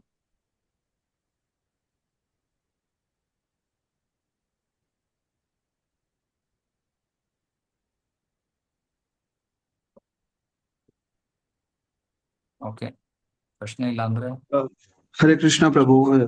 ಹರೇ ನೋ ಕೃಷ್ಣ. ಪ್ರಭು, ಕ್ವಶನ್ ಏನೂ ಇಲ್ಲ. ಬಟ್ ಇದೆಲ್ಲ ಅಜ್ಞಾನದಿಂದ ಎಲ್ಲ ಮಕ್ಕಳಿಗೂ ಈ ತರ ಜ್ಞಾನ ನಾವು ಏನ್ ಮಾಡ್ತೀವಿ. Shreela Prabhupad always says that ನಾವು ಏನೆಲ್ಲ ನಾವು ಈ ಮೆಟೀರಿಯಲ್ ವರ್ಲ್ಡ್ ನಲ್ಲಿ ನಾವು ಏನ್ ಮಾಡ್ತೀವೋ ಅದೆಲ್ಲ ವ್ಯರ್ಥ ಅಂತ ಹೇಳ್ತಾರೆ. ಬಟ್ ಹಿಂಗೆ ಸೊಸೈಟಿ ಮತ್ತೆ the way the people leave, ಇದೆಲ್ಲ ಅವ್ರಿಗೆ ಅಜ್ಞಾನದಿಂದ ಇದೆಲ್ಲ ಅವ್ರಿಗೆ ಗೊತ್ತಾಗದೇ ಇಲ್ಲ. ನಾವು ಏನೇನೋ ಈಗ ಮನೆಗೆ EMI ಕಟ್ಟೋದು, ಇಲ್ಲ ಮತ್ತೊಂದು ಅದೆಲ್ಲ ಅವ್ರಿಗೆ ಗೊತ್ತೇ ಆಗ್ತಾ ಇಲ್ಲ. ಸೊ ಇದರಿಂದಾನೇ ಅವರೆಲ್ಲ ಅಂತಕೂಪದಲ್ಲಿ ಇರ್ತಾರೆ ಅಂತ ಪ್ರಹ್ಲಾದನ್ ಹೇಳ್ತಾರಲ್ಲ. ಸೊ ಅದಕ್ಕೆ ವಾಟ್ ಇಸ್ ಯುವರ್ ಸಜೆಷನ್ ಅಂತ. ಅಲ್ಲ, ಇದು ಅಜ್ಞಾನದಲ್ಲಿರೋರ್ಗೆ ಜ್ಞಾನ ಕೊಡ್ಬೇಕು. ಜ್ಞಾನ ಕೊಡೋ ಕರ್ತವ್ಯ ನಮ್ದು ಇರೋದು. ಮೊದಲು ಅದಕ್ಕೆ ನಾವು ಅರ್ಥ ಮಾಡ್ಕೋಬೇಕು, ನಾವು ಅದನ್ನ ನಮ್ಮ ಜೀವಿತ ಅಳವಡಿಸ್ಕೋಬೇಕು. ಅವಾಗ ನಾವು ಇನ್ನೊಬ್ಬರಿಗೆ ಹೋಗಿ ಹೇಳೋದಕ್ಕೂ ಕೂಡ ನಮಗೆ ಅರ್ಹತೆನೂ ಸಿಗುತ್ತೆ, ಆ ಸಶಕ್ತರೂ ಆಗ್ತೀವಿ ನಾವು. ಯಾಕಂದ್ರೆ ನಮ್ಮ ಮಾತಿಂದ ಇನ್ನೊಬ್ಬರ ಮೇಲೆ ಪ್ರಭಾವ ಬೀರ್ಬೇಕು ಅಂದ್ರೆ ಅದಕ್ಕೆ ಆ ಮಾತಿನಲ್ಲಿ ಒಂದು ಶಕ್ತಿ ಇರ್ಬೇಕು. ಆ ಶಕ್ತಿ ಯಾವಾಗ ಲಭ್ಯವಾಗತ್ತೆ, ಯಾವಾಗ ಬರುತ್ತೆ ಅಂದ್ರೆ ನಾವು ಆ ಯಾವುದೋ ಒಂದು ಉಪದೇಶ ನಿರ್ದೇಶನವನ್ನ ನಮ್ಮ ಜೀವನದಲ್ಲಿ ಅಳವಡಿಸ್ಕೊಂಡಿದ್ರೆ ಅವಾಗ ನಮ್ಗೆ ಇನ್ನೊಬ್ಬರಿಗೆ ಹೇಳಿದ್ರೆ ಅವ್ರಿಗೂ ಪ್ರಭಾವ, ಅವ್ರ ಮೇಲೆ ಪ್ರಭಾವ ಬೀರುತ್ತೆ. ಹಾಗಾಗಿ ಮೊದಲು ಭಕ್ತರು ತಮ್ಮ ಜೀವನದಲ್ಲಿ ಈ ವಿಷಯಗಳನ್ನೆಲ್ಲ ಅಳವಡಿಸ್ಕೋಬೇಕು, ಆಮೇಲೆ ಇನ್ನೊಬ್ರಿಗೆ ಹೋಗಿ ಹೇಳ್ಬೇಕು. ಯಾರೇ ದೇಕೋ ತಾರೇ ಕಹೋ ಕೃಷ್ಣ ಉಪದೇಶ್. ನಮಗ್ ಗೊತ್ತಿರೋ ಎಲ್ಲಾ ಜನರಿಗೆ ಹೇಳ್ಬೇಕು, ನೋಡಿ ನೀವು ಕೆಲಸ ಮಾಡ್ತಾ ಇದ್ದೀರಾ, ಕೆಲಸದಿಂದ ನಿಮಗೆ ಒಳ್ಳೇದಾಗ್ಲಿ ಅಂತ ನೀವು ಮಾಡ್ತಾ ಇದ್ದೀರಾ, ಅದರಿಂದ ನಿಮ್ಗೆ ಕೆಟ್ಟದಾಗ್ತಾ ಇದೆ. ಯಾಕಂದ್ರೆ ನೀವು ಭೌತಿಕ ಬಂಧನದಲ್ಲಿ ಸಿಕ್ಕಾಕೋತೀರಾ, ಮತ್ತೆ ಮಾಡ್ತಾ ಇರೋ ವೃತ್ತಿಯಲ್ಲಿ ಕೂಡ ಪಾಪಕರ್ಮ ಇದೆ. ಹಾಗಾಗಿ ದುಃಖವನ್ನ ಅನುಭವಿಸ್ತೀರಾ ಭವಿಷ್ಯದಲ್ಲಿ. ಏನ್ ಪ್ರಯೋಜನ? ಇದನ್ನ ನಾವು ಅವ್ರಿಗೆ ವಿವರಿಸಿ ಎಕ್ಸ್ಪ್ಲೈನ್ ಮಾಡ್ಬೇಕು, ಹೇಳ್ಕೊಡ್ಬೇಕು. ಅದಕ್ಕೆ ಪುಸ್ತಕ ವಿತರಣೆ, ಪ್ರಚಾರ ಹೌದು. ಇವೆಲ್ಲ ಆಗ್ಬೇಕು. ಇಲ್ಲಾಂದ್ರೆ ಹೆಂಗೆ? ಮತ್ತೆ ಪ್ರಭುಪಾದರು ಅದಕ್ಕೆ ಹೇಳಿದ್ದು, ಯಾರು ಎಷ್ಟು ಜನ ದೇವಸ್ಥಾನಕ್ಕೆ ಬರ್ತಾರೆ ತಾವು, ಎಷ್ಟೋ ಒಂದು ಪ್ರತಿಶತ ಅಷ್ಟೇ. ಅದ್ರ ನಾವೇ ಅವ್ರ ಹತ್ರ ಹೋಗ್ಬೇಕು. ನಾವು ಅವ್ರ ಹತ್ರ ಹೋಗಿ ಅವ್ರಿಗೆ ತಿಳಿಸ್ಬೇಕು, ಅವ್ರಿಗೆ ಪುಸ್ತಕಗಳನ್ನ ಕೊಡ್ಬೇಕು, ಅವ್ರಿಗೆ ಸತ್ಸಂಗಗಳಿಗೆ ಕರಿಬೇಕು, ಜ್ಞಾನವನ್ನ ದಯಪಾಲಿಸ್ಬೇಕು. ಅವಾಗ ಅವ್ರಿಗೆ ಬಹಳ ಆ ಪ್ರಯಾಸದ ಬಳಿಕ ಅವ್ರಿಗೆ ಅರ್ಥ ಆಗ್ಬೋದು. ಅಥವಾ ಯಾರೋ ಹರೇ ಕೃಷ್ಣ ಮಹಾಮಂತ್ರದ ಜಪವನ್ನ ಕೈಗೊಳ್ತಾರೋ ಅವ್ರಿಗೆ ಗೊತ್ತಾಗತ್ತೆ ಬೇಗ. ಎಸ್ ಪ್ರಭು, ಕರೆಕ್ಟ್ ಪ್ರಭು. ಅದನ್ನೇ ನಾವು preaching is essence, so everybody should preach. ಈಗ ಹೌದು. ನಾವು ಏನೇನ್ ನಿಮ್ಮ ಹತ್ರ ವಾಟ್ ಎವರ್ ವಿ ಲರ್ನ್, ನಿಮ್ಮ ಹತ್ರ ಏನೇನ್ ನಾವು ಕಲ್ತ ಅದು ನಾವು ಇನ್ನೊಬ್ರಿಗೆ ಎಲ್ಲರಿಗೂ ನಾವು ಹೇಳಿದ್ರೆ ಅವ್ರಿಗೆ ಈ ತರ ಜ್ಞಾನ ಬರುತ್ತೆ. ಯಾ ಮತ್ತೆ ತಿರ್ಗಾ ಅವರು ಈ ಪುನರಭಿ ಜನನಂ ಪುನರಭಿ ಮರಣಂ ಸೈಕಲ್ ನಲ್ಲಿ they don't get into actually. Yeah so ಅದಕ್ಕೆ ಸಾರಿ ಪ್ರಭು, ಕನ್ನಡ ಬರ್ತಾ ಇಲ್ಲ, so no no sorry. No problem. ನಾವು ಏನ್ ಶ್ರವಣ ಮಾಡ್ತಾ ಇದೀವೋ ಅದರಿಂದ ನಾವು ಆ, ಒಂದು ನೋಟ್ಸ್ ತರ ಮಾಡ್ಕೋಬೇಕು. ಏನೇನು ಮುಖ್ಯವಾದ ವಿಷಯಗಳು ನಾನು ಪ್ರತಿದಿನ ಕೇಳ್ತಾ ಇದ್ದೀನಿ, ಆ ಕರೆಕ್ಟ್. ವಿಷಯಗಳನ್ನ ನಾವು ಇನ್ನೊಬ್ಬರಿಗೆ ಹೇಳೋ ಪ್ರಯತ್ನವನ್ನ ಅಥವಾ ಅಭ್ಯಾಸವನ್ನ ಮಾಡ್ಕೋಬೇಕು. ಇವಾಗ ಯಾರೋ ನಮ್ಮ ನಮ್ಮ ಅಕ್ಕ ತಂಗಿಯರು ಇರ್ತಾರೆ, ಅಣ್ಣ ತಮ್ಮಂದ್ರು ಇರ್ತಾರೆ, ಕ್ಲೋಸ್ ಫ್ರೆಂಡ್ಸ್ ಇರ್ತಾರೆ, ಫ್ರೆಂಡ್ಸ್. ರಿಲೇಟಿವ್ಸ್ ಇರ್ತಾರೆ. ಈ ಎಲ್ಲರಿಗೂ ಅವ್ರು ಒಳ್ಳೇದಕ್ಕೋಸ್ಕರ ತಾನೆ, ಇದು ಯಾವ್ದು ವಿಷಯನೂ ಅವ್ರಿಗೆ ಇದರಿಂದ ಲಾಸ್ ಯಾವ್ದ್ರಿಂದಾನೂ ಆಗಲ್ಲ. ಹೇಳೋ ಕರೆಕ್ಟ್. ಮನಸ್ಸು ನಮಗಿರ್ಬೇಕು. ವೆರಿ ಹೇಳೋ ಟ್ರೂ. ಮನಸ್ಸು ನಮಗಿದ್ರೆ ಆ ಎಷ್ಟೊಂದು ಜನರಿಗೆ ಅದರಿಂದ ಲಾಭ ಸಿಗುತ್ತೆ. ಪ್ರಭು ಹರೇ ಕೃಷ್ಣ ಪ್ರಭು. ಹರೇ ಕೃಷ್ಣ. ಅದು ಯಾವ ವೃತ್ತಿ ನಮ್ಗೆ ಭಗವಂತ ಹೇಳ್ತಾ ಇರೋದು, ಯಾವ ವೃತ್ತಿ ಮಾಡಿದ್ರೆ ಪಾಪ ಕರ್ಮ ಸ್ವಲ್ಪ ಕಮ್ಮಿ ಇರುತ್ತೆ ಅಂತ? ಆ ವೃತ್ತಿ, ಓಕೆ, ವೃತ್ತಿ ದೊಡ್ಡ ಚರ್ಚೆ ಅದು. ಇವಾಗ ವೃತ್ತಿ ಏನಂದ್ರೆ ಸಾಮಾನ್ಯವಾಗಿ ಆ ಯಾವ ವೃತ್ತಿಯೂ ಕೂಡ ಧರ್ಮದ ಪ್ರಕಾರವಾಗಿದ್ರೆ ಅದರಿಂದ ನಮಗೆ ಪಾಪಕರ್ಮ ಬರೋದಿಲ್ಲ. ಉದಾಹರಣೆಗೆ ಇವಾಗ ಅರ್ಜುನ ಕ್ಷತ್ರಿಯನಾಗಿ ಅವನು ಧರ್ಮಕ್ಕೋಸ್ಕರ ಯುದ್ಧ ಮಾಡಿದ್ರೆ ಅದರಿಂದ ಪಾಪ ಬರಲ್ಲ. ಆದ್ರೆ ಅವನು ತನ್ನ ಸ್ವಾರ್ಥಕ್ಕೋಸ್ಕರ ಇಂದ್ರಿಯ ಭೋಗಕ್ಕೋಸ್ಕರ ಮಾಡಿದ್ರೆ ಅದರಿಂದ ಪಾಪ ಬರುತ್ತೆ. ಯಾವ ಕೃತ್ಯವಾದ್ರೂ ಅದು ಧರ್ಮವಾಗಿರ್ಬೇಕು, ಯಾವ ವೃತ್ತಿ ಆದ್ರೂ ಧಾರ್ಮಿಕವಾಗಿರ್ಬೇಕು. ಧಾರ್ಮಿಕವೋ ಇಲ್ವೋ ಹೇಗೆ ಗೊತ್ತಾಗತ್ತೆ? ಶಾಸ್ತ್ರದ ಪ್ರಕಾರ. ಶಾಸ್ತ್ರದಲ್ಲಿ ಆಕ್ಚುಲಿ 4 ಆ ಮುಖ್ಯವಾದ ವೃತ್ತಿಗಳಿರೋದು: ಬ್ರಾಹ್ಮಣ, ಕ್ಷತ್ರಿಯ, ವೈಶ್ಯ, ಶೂದ್ರ. ಬ್ರಾಹ್ಮಣತ್ವ ಅಂದ್ರೆ ಪಠನ್ ಪಾಠನ್ ಯಜನ್ಯಾದನ್ ದಾನ ಪ್ರತಿಗ್ರಹ. ಪಠನ್ ಅಂದ್ರೆ ಅಧ್ಯಯನ, ಶಾಸ್ತ್ರದ ಅಧ್ಯಯನ. ಪಾಠನ್ ಅಂದ್ರೆ ಅದನ್ನ ಇನ್ನೊಬ್ಬರಿಗೆ ಕಲಿಸೋದು. ಯಜನ್ ಯಜ್ಞಗಳನ್ನ ಮಾಡೋದು, ಯಾಜನ್ ಯಜ್ಞಗಳನ್ನ ಮಾಡಿಸೋದು. ದಾನ ಪ್ರತಿಗ್ರಹ, ದಾನ ಅಂದ್ರೆ ದಾನ ಸ್ವೀಕಾರ ಮಾಡೋದು, ಪ್ರತಿಗ್ರಹ ಅಂದ್ರೆ ದಾನವನ್ನು ಕೊಡೋದು. ಇದು ಬ್ರಾಹ್ಮಣನ ವೃತ್ತಿ. ಕ್ಷತ್ರಿಯನ ವೃತ್ತಿ ರಕ್ಷಣೆ. ಹ್ಮ್ ಹ್ಮ್ ಜನರು ಇನ್ನೂ ಒಂದು ವಿಶೇಷವಾದ ಕ್ಷತ್ರಿಯನ ಕರ್ತವ್ಯ ಅಂದ್ರೆ ಜನರು ತಮ್ಮ ವೃತ್ತಿಯ ಪ್ರಕಾರ, ತಮ್ಮ ಧರ್ಮದ ಪ್ರಕಾರ ನಡ್ಕೋತಾ ಇದಾರೋ ಇಲ್ವೋ ಅಂತ ನೋಡೋದು ಕೂಡ ಕ್ಷತ್ರಿಯನ ಕೆಲಸ, ಅಥವಾ ಅದಕ್ಕೆ ಸೌಕರ್ಯಗಳನ್ನ ಮಾಡ್ಕೊಡೋದು ಕೂಡ ಕ್ಷತ್ರಿಯನ ಕೆಲಸ. 3ನೇದು ವೈಶ್ಯ, ಕೃಷಿ, ಗೋರಕ್ಷ, ವಾಣಿಜ್ಯ. ಕೃಷಿ, ಅಗ್ರಿಕಲ್ಚರ್. ಗೋರಕ್ಷ, ಹಸುಗಳನ್ನ ಕಾಪಾಡೋದು. ವಾಣಿಜ್ಯ, ಎಕನಾಮಿಕ್ ಎಕಾನಮಿ. ಅಥವಾ ಮುಂಚೆ ಬಾರ್ಟರ್ ಅಂತ ಇತ್ತಲ್ಲ. ಬಾರ್ಟರ್ ಅಂದ್ರೆ ನನ್ನ ಹತ್ರ ಏನೋ ಇದೆ, ನಾನು ಇನ್ನೊಬ್ರು ಕೊಡ್ತೀನಿ, ಅವ್ರ ಹತ್ರ ನನಗೇನ್ ಬೇಕೋ ಅವರಿಂದ ತಗೊಂತೀನಿ. ಸೊ ಹೀಗೆ ಈ ಕಾರ್ಯಗಳನ್ನ ಶಾಸ್ತ್ರದಲ್ಲಿ ಶಿಫಾರಸ್ ಮಾಡಿರೋದು. ಆದ್ರೆ ಇವತ್ತಿನ ವೃತ್ತಿ, ಇವಾಗ ಉದಾಹರಣೆಗೆ ನಾನು ಸಾಫ್ಟ್ವೇರ್ ಅಲ್ಲಿ ಕೆಲಸ ಮಾಡ್ತಾ ಇದ್ದೆ ಮುಂಚೆ. ಇದು ಶೂದ್ರ ವೃತ್ತಿ, ಸಾಫ್ಟ್ವೇರ್. ಸೊ ಹೀಗೆ ಅಂದ್ರೆ ನಮ್ಗೆ ಈಗಿನ ಕಾಲದಲ್ಲಿ ಹೆಚ್ಚು ಕಡಿಮೆ ನಮ್ಗೆ ಯಾವ ವೃತ್ತಿಯೂ ಸಿಗೋದಿಲ್ಲ, ಧಾರ್ಮಿಕ ವೃತ್ತಿ ಸಿಗೋದಿಲ್ಲ. ಸೊ ಅದಕ್ಕೆ ಪರಿಹಾರ ಏನು ಅಂದ್ರೆ, ಯಾವ ವೃತ್ತಿಯಲ್ಲಿ ತೊಡಗಿದ್ರು ಕೂಡ ಆ ವೃತ್ತಿಯಲ್ಲಿ ಬರುವಂತ ಹಣವನ್ನ ನಾವು ಕೃಷ್ಣನ ಸೇವೆಯಲ್ಲಿ ಉಪಯೋಗಿಸ್ಬೇಕು. ಅವಾಗ ಎಷ್ಟರ ಮಟ್ಟಿಗೆ ನಾವು ಉಪಯೋಗಿಸ್ತೀವೋ ಅಷ್ಟರ ಮಟ್ಟಿಗೆ ನಮ್ಮ ಕರ್ಮ ಫಲದಿಂದ ನಾವು ಮುಕ್ತರಾಗ್ತೀವಿ. ಇದಾರೆ ನಮ್ಮ ಭಕ್ತರಲ್ಲಿ ಆ ಕೆಲವರು, ಒಬ್ರು ನಮ್ಮ ಇವಾಗ ಸ್ನೇಹಿತರಿದ್ದಾರೆ ತುಮಕೂರಿನಲ್ಲಿ, ರಾಮಪ್ರಮೇಯ ಪ್ರಭು ಅಂತ. ಅವರು ಸಾಫ್ಟ್ವೇರ್ ಅಲ್ಲಿ ಇದ್ದವರು. ಅವ್ರು ಅದೆಲ್ಲ ಬಿಟ್ಬಿಟ್ಟು ಆಮೇಲೆ ಬ್ರಾಹ್ಮಣತ್ವವನ್ನ ಸ್ವೀಕಾರ ಮಾಡೋರು. ಅವರು ಇವಾಗ ಈ ಪಾಠನ್ ಯಜನ್ಯಾಜನ್ ದಾನ ಪ್ರತಿಗ್ರಹ ಈ ಕೆಲಸಗಳಲ್ಲಿ ತೊಡಗಿದ್ದಾರೆ. ಬ್ರಾಹ್ಮಣ ಅಂದ್ರೆ ಅವನು ಯಾರ ಮುಂದೆನೂ ಕೈಗೊಡ್ಡಲ್ಲ. ಸೊ ಅವ್ರು ಯಾವ ಒಂದು ಕಾರ್ಯಗಳನ್ನ ಮಾಡಿದ್ರು ಕೂಡ ಅವರು ಇಷ್ಟು ಕೊಡಿ ಅಂತ ಹೇಳಲ್ಲ. ಸೊ ಪಕ್ಕಾ ಬ್ರಾಹ್ಮಣರ ತರ ಜೀವನ ಮಾಡ್ತಾ ಇದಾರೆ. ಬಹಳ ಕಡಿಮೆ ಅಂತವ್ರು. ಮಿಕ್ಕಿದವರಿಗೆ, ಹೆಚ್ಚಿನ ಜನರಿಗೆ ಸುಲಭವಾದ ಮಾರ್ಗ ಅಂದ್ರೆ ಬಂದಿರೋ ನಮಗೆ ವೃತ್ತಿಯ ಮೂಲಕ ನಮ್ಗೆ ಏನ್ ಸಿಕ್ಕಿದೆಯೋ ಅದನ್ನ ನಾವು ದಾನವಾಗಿ ಕೊಡ್ಬೇಕು. ಆಗ ನಮಗೆ ಸ್ವಲ್ಪರ ಮಟ್ಟಿಗೆ ನಾವು ಸುರಕ್ಷಿತರಾಗ್ತೀವಿ. ಇಲ್ಲಾಂದ್ರೆ ಪ್ರತಿಯೊಂದು ಕಾರ್ಯದಲ್ಲೂ ಕರ್ಮ ಇದೆ, ಕೆಟ್ಟ ಕರ್ಮ ಕಲಿಯುಗದಲ್ಲಿ. ಇದನ್ನೆಲ್ಲ ನಾನು ಓದಾದ್ಮೇಲೆ ನನಗೆ ಅನ್ನಿಸ್ತು, ಅಯ್ಯೋ ಎಷ್ಟು ರಿಸ್ಕ್ ತಗೊಳ್ತಾ ಇದೀವಿ ನಾವು ಜೀವನದಲ್ಲಿ. ಸರಿ ತಪ್ಪು ಅನ್ನೋದು ಗೊತ್ತಿಲ್ಲ, ಹೆಚ್ಚು ಕಡಿಮೆ ತಪ್ಪೇ ಮಾಡ್ತಾ ಇದೀವಿ, ಹೇಗೆ ಸಂತೋಷ ಸಿಗುತ್ತೆ ಅಂತ ಆಮೇಲೆ ನಿರ್ಧಾರ ಮಾಡಿದೆ, ಇಲ್ಲ ಈ ರೀತಿ ನಾನು ಜೀವನ ನಡ್ಸಲ್ಲ. ಕೃಷ್ಣ ಹೇಗೆ ಇರ್ಬೇಕು ಆ ರೀತಿ ಜೀವನ ನಡೆಸ್ತೀನಿ, ಭಕ್ತಿಯ ಜೀವನ. ಸೊ ಹಾಗಾಗಿ ನಾವ್ ಇಷ್ಟೇ ಮಾಡ್ಬೇಕಾಗಿರೋದು, ನಾವ್ ಮಾಡ್ತಾ ಇರೋ ವೃತ್ತಿಯಿಂದ ನಮಗೆ ಭಕ್ತಿಗೆ ಅಡ್ಡಿ ಬರಬಾರ್ದು, ಮೊದಲನೇ ಕಂಡೀಷನ್. ಎರಡನೇದು, ಬರ್ತಾ ಇರೋ ಸಂಪಾದನೆಯಿಂದ ನಾವು ಕೃಷ್ಣನ ಸೇವೆಗೆ ಉಪಯೋಗಿಸ್ಬೇಕು. ಇವಾಗ ನಾ ಹೇಳಿದ್ರೆ 1 ಲಕ್ಷ ಸಂಪಾದನೆ ಮಾಡ್ತಾ ಇದ್ದೀನಿ, ನಾನು 1,000 ನಾನು ಕೃಷ್ಣನ್ ಕೊಟ್ರೆ ಅದು ನಿಜವಾಗ್ಲೂ ದಾನವೇ ಅಲ್ಲ ಅದು. ಯಾಕಂದ್ರೆ ಆ 1,000 ನಾವು ಸುಮ್ನೆ ಒಂದ್ಸತಿ ಮಾಲ್ಗೆ ಹೋದ್ರೆ ಹೊಟ್ಟೋಗ್ಬಿಡುತ್ತೆ. ಸೊ ಸೂಕ್ತವಾದ ದಾನವನ್ನ ಮಾಡ್ಬೇಕು. ಮೂರನೇದು, ಭಕ್ತಿಯ ಕಾರ್ಯಗಳಲ್ಲಿ ತೊಡಗ್ಬೇಕು. ಭಕ್ತಿಯ ಕಾರ್ಯಗಳಲ್ಲಿ ತೊಡಗಕ್ಕೆ ಸಮಯ ಇರ್ಬೇಕು. ಶ್ರವಣ ಕೀರ್ತನ, ಬೆಳಗ್ಗೆ ಎದ್ದು ಬ್ರಹ್ಮ ಮುಹೂರ್ತದಲ್ಲಿ ಜಪ ಮಾಡಕ್ ಸಮಯ ಇರ್ಬೇಕು. ಇವಾಗ ಎಷ್ಟೊಂದ್ ಜನ ಭಕ್ತರು ಕೆಲಸ ಮಾಡ್ತಾ ಇದಾರೆ, ರಾತ್ರಿ ಅವ್ರು ಬರೋದೇ ರಾತ್ರಿ 12 ಗಂಟೆ 1 ಗಂಟೆಗೆ. ಬೆಳಗ್ಗೆ ಹೆಂಗೆ ಹೇಳ್ತಾರೆ? ಆಗಲ್ಲ. ಬ್ರಹ್ಮ ಮುಹೂರ್ತ ಜಪ ಮಾಡಕ್ ಆಗಲ್ಲ. ಏನ್ ಪ್ರಯೋಜನ ಅಂತ ಕೆಲ್ಸದಿಂದ? ಹಣ ಸಿಕ್ತು ಅಷ್ಟೇ, ಭಕ್ತಿ ಸಿಗಲ್ಲ. ಸರಿ, ಈ ತರ ಏನು ಆಗದೇ ಇಲ್ವೋ ಅಡ್ಜಸ್ಟ್ಮೆಂಟ್ ಆಯ್ತು, ಅಟ್ಲೀಸ್ಟ್ ನಾವು ಸಂಪಾದನೆ ಮಾಡ್ತಾ ಇರೋ ಹಣವನ್ನಾದ್ರೂ ಕೃಷ್ಣನ ಸೇವೆಯಲ್ಲಿ ಉಪಯೋಗಿಸೋಣ. ಅದು ಮಾಡಕ್ಕಾಗ್ಲಿಲ್ಲ ಅಂದ್ರೆ ಸಂಪೂರ್ಣ ಬಂಧನ. ಹರೇ ಕೃಷ್ಣ ಪ್ರಭು. ಹೇಳಿ ಪ್ರಭು. ಪ್ರಭು, ಈಗ ನೀವು ಹೇಳಿದ್ರಿ 80,000 ರೂಪಾಯಿ ಅವರು EMI ಕಟ್ತಾರೆ, ಮನೆ ಕಟ್ಟಿರೋದಕ್ಕೆ ಸಾಲ ತಗೊಂಡು, ಮತ್ತೆ ಭಗವಂತನಿಗಾಗಿ 1,000 ಕೊಡ್ತಾರೆ ಅಂತ.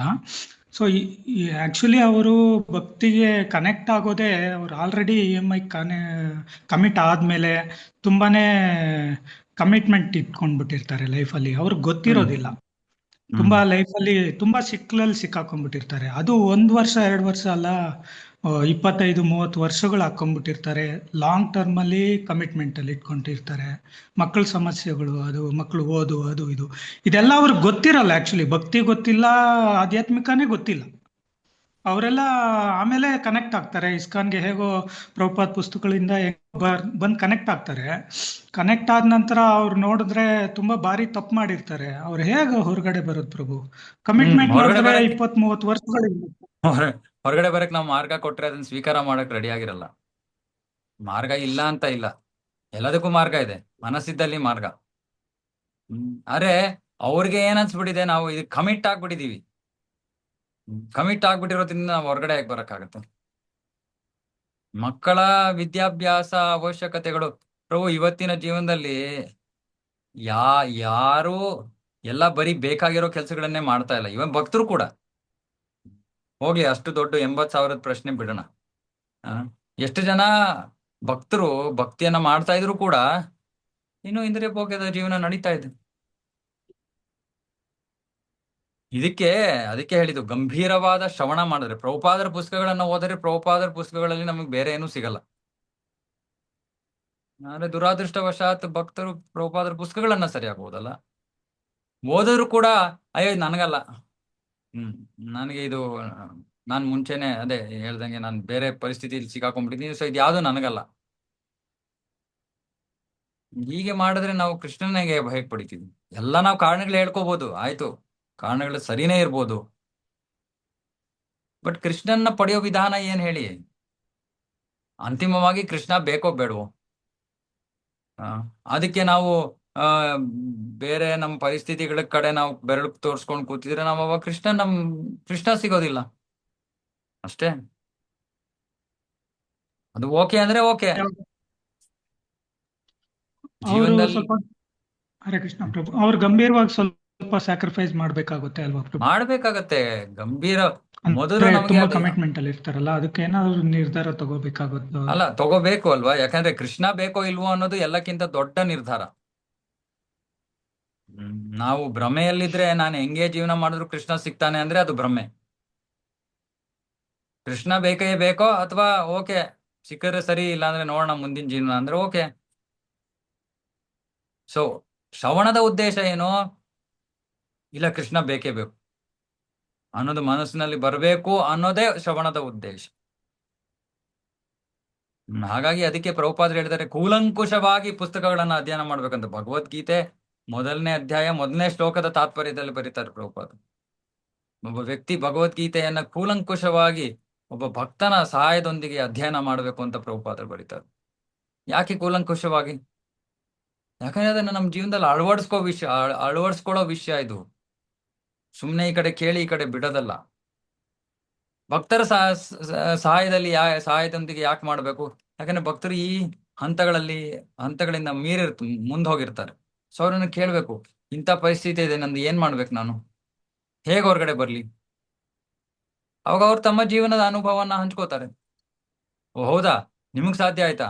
ನನಗೂ ಸಾಧ್ಯ ಆಗತ್ತೆ. ಖಂಡಿತ ಸಾಧ್ಯ ಆಗತ್ತೆ, ಮಾಡಿ, ಕೃಷ್ಣ ಇದ್ದಾನೆ ನಿಮ್ ಜೊತೆ. ಓ ಸರಿ, ನಂಬಿಕೆ ಸಿಕ್ತು, ನನಗೆ ನಂಬಿಕೆ ಬಂತು, ಮಾಡ್ತೀನಿ, ನಾನು ಪ್ರಯತ್ನ ಮಾಡ್ತೀನಿ. ಇಲ್ಲಾಂದ್ರೆ ಏನೋ ಇಲ್ಲಾಂದ್ರೆ ಪ್ರಭುಪಾದರ ಪುಸ್ತಕಗಳು ಓದೋ ಪ್ರಯೋಜನ ಏನಪ್ಪ ಹೇಳಿ? ಇವಾಗ ನಾನು ಹೇಗಿದ್ದೀನಿ ನಾನು ಹಾಗೆ ಇರ್ತೀನಿ ಅಂದ್ರೆ ನಾನು ಯಾಕೆ ಓದ್ಬೇಕು? ಜ್ಞಾನಕ್ಕೋಸ್ಕರನಾ? ಜ್ಞಾನದಿಂದ ಏನ್ ಪ್ರಯೋಜನ? ಇವಾಗ ಅಳವಡಿಸ್ಕೊಳಕ್ ಆಗದೆ ಇರೋ ಜ್ಞಾನದಿಂದ ಏನ್ ಪ್ರಯೋಜನ? ಇವಾಗ ನಾನು ರೋಡಲ್ಲಿ 2 ವೀಲರ್ ತಗೊಂಡು ಹೋಗ್ತಾ ಇದ್ದೀನಿ, ರೆಡ್ ಸಿಗ್ನಲ್ ಬಂತು, ಜಂಪ್ ಮಾಡಿದೆ ನಾನು, ಪೊಲೀಸ್ ಇಟ್ಕೊಂಡ. ಯಾಕಪ್ಪ ಜಂಪ್ ಮಾಡಿದೆ? ಇಲ್ಲ ಸರ್, ಏನೋ ಸ್ವಲ್ಪ ಅರ್ಜೆಂಟ್ ಇತ್ತು. ನಿಂಗೆ ರೂಲ್ ಗೊತ್ತು ತಾನೆ? ಗೊತ್ತು ಸರ್. ಏನ್ ಪ್ರಯೋಜನ ಆಯ್ತು? ಆ ರೂಲ್ ತಿಳ್ಕೊಂಡು ಏನ್ ಪ್ರಯೋಜನ ಆಯ್ತು? ಹಾಗಾಗಿ ಜ್ಞಾನ ಅಳವಡಿಸ್ಕೊಳ್ತಾ ಇದ್ರೆ ಜ್ಞಾನದಿಂದ ಏನು ಪ್ರಯೋಜನ ಇಲ್ಲ, ವ್ಯರ್ಥ. ಸೊ ಇದೆಲ್ಲ ಓದೋ ಉದ್ದೇಶನ ಇದು. ಅದಕ್ಕೆ ಇದನ್ನ ಗಂಭೀರವಾದ ಅಧ್ಯಯನ ಇದು. ಭಾಗವತ ಟೈಮ್ ಪಾಸ್ ಅಲ್ಲ, ಭಾಗವತ ಗಂಭೀರವಾದ ಅಧ್ಯಯನ. ಭಗವದ್ಗೀತಾ ಭಾಗವತವನ್ನು ಓದೋದ್ರಿಂದ ನಮ್ಮ ಜೀವನ ಬದಲಾಗತ್ತೆ. ಬದಲಾಗಕ್ಕೆ ನಮ್ಗೆ ಇಚ್ಛೆ ಇದ್ರೆ, ಇಲ್ಲಾಂದ್ರೆ ಏನು ಪ್ರಯೋಜನ?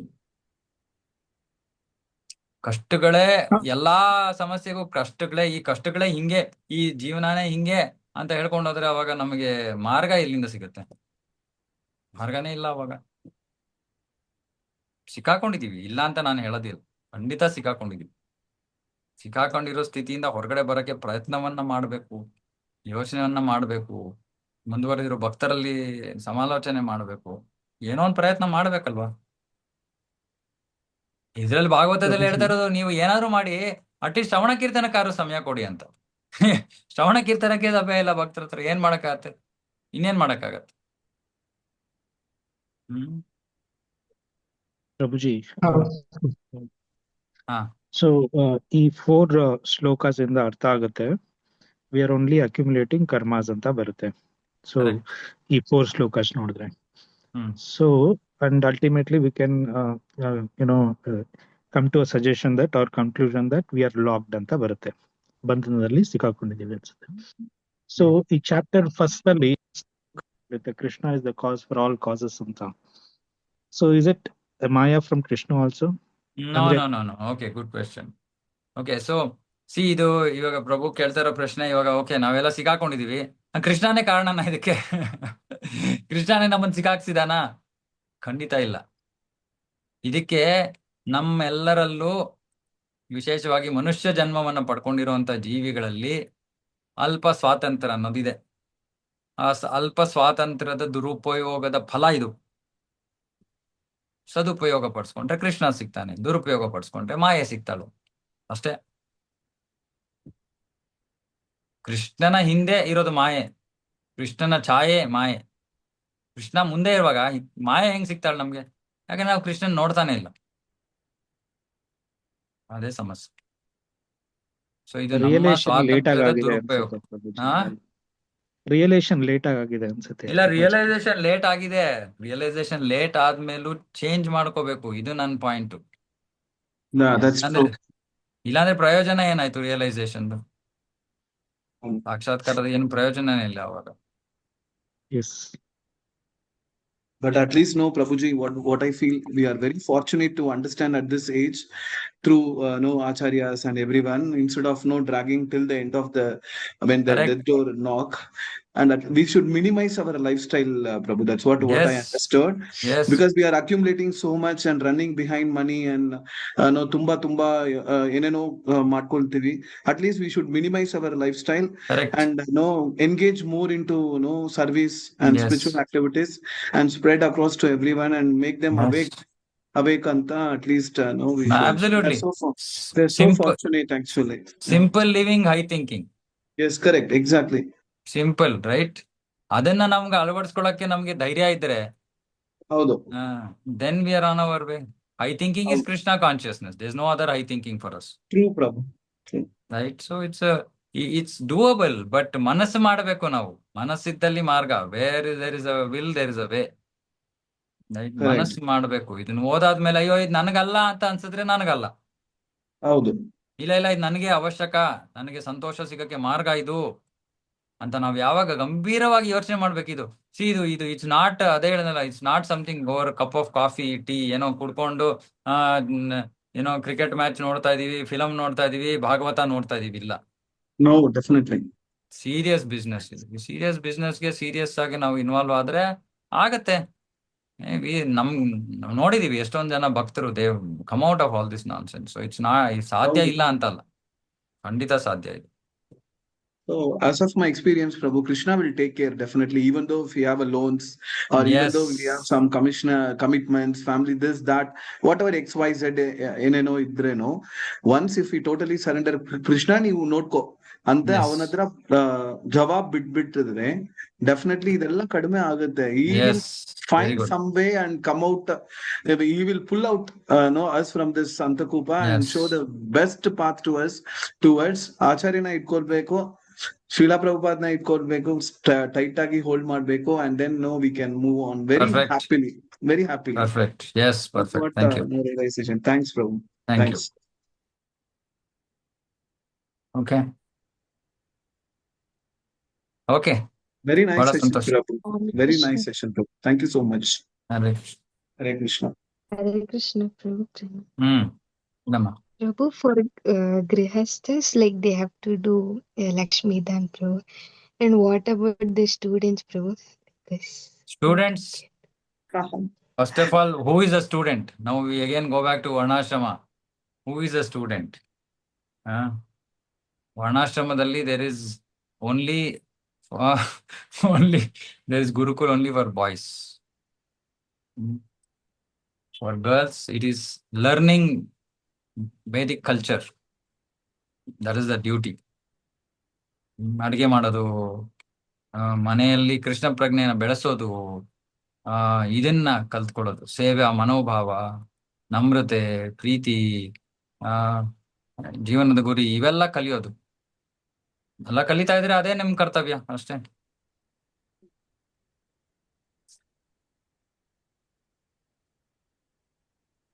ವರ್ಣಾಶ್ರಮವನ್ನ ನಾವು ಪಾಲನೆ ಮಾಡಕ್ಕೆ ನಮ್ಗೆ ಧೈರ್ಯ ಇದ್ರೆ ಜೀವನದಲ್ಲಿ ಪರಿಪೂರ್ಣತೆ. ವರ್ಣಾಶ್ರಮ ಆಚರತ ಪರಶೇನ ಪರಪುಮಾನ್ ವಿಷ್ಣುರಾರಾಧ್ಯತೆ. ಹಾ ಅಂತಿಮವಾಗಿ ಎಕ್ಸಾಕ್ಟ್. ವಿಷ್ಣು ಆರಾಧನೆಗೆ ಬರ್ತೀವಿ. ಅಥವಾ ಅದು ಬಿಟ್ಬಿಟ್ಟು ನಾವು ಅಲ್ಲಿ ಇಲ್ಲಿ ಆ ಮಾಡರ್ನಿಸಮ್ ಆಧುನಿಕತೆಯಲ್ಲಿ ಮುಳುಗೋಗ್ಬಿಟ್ರೆ ಅವಾಗ ನಮ್ಮ ಜೀವನದ ಗುರಿ ಸಿಗೋದಿಲ್ಲ. ಪುನರಪಿ ಜನನಂ ಪುನರಪಿ ಮರಣಂ ಪುನರಪಿ ಜನನಿ ಜಠರೇ ಶಯನಂ.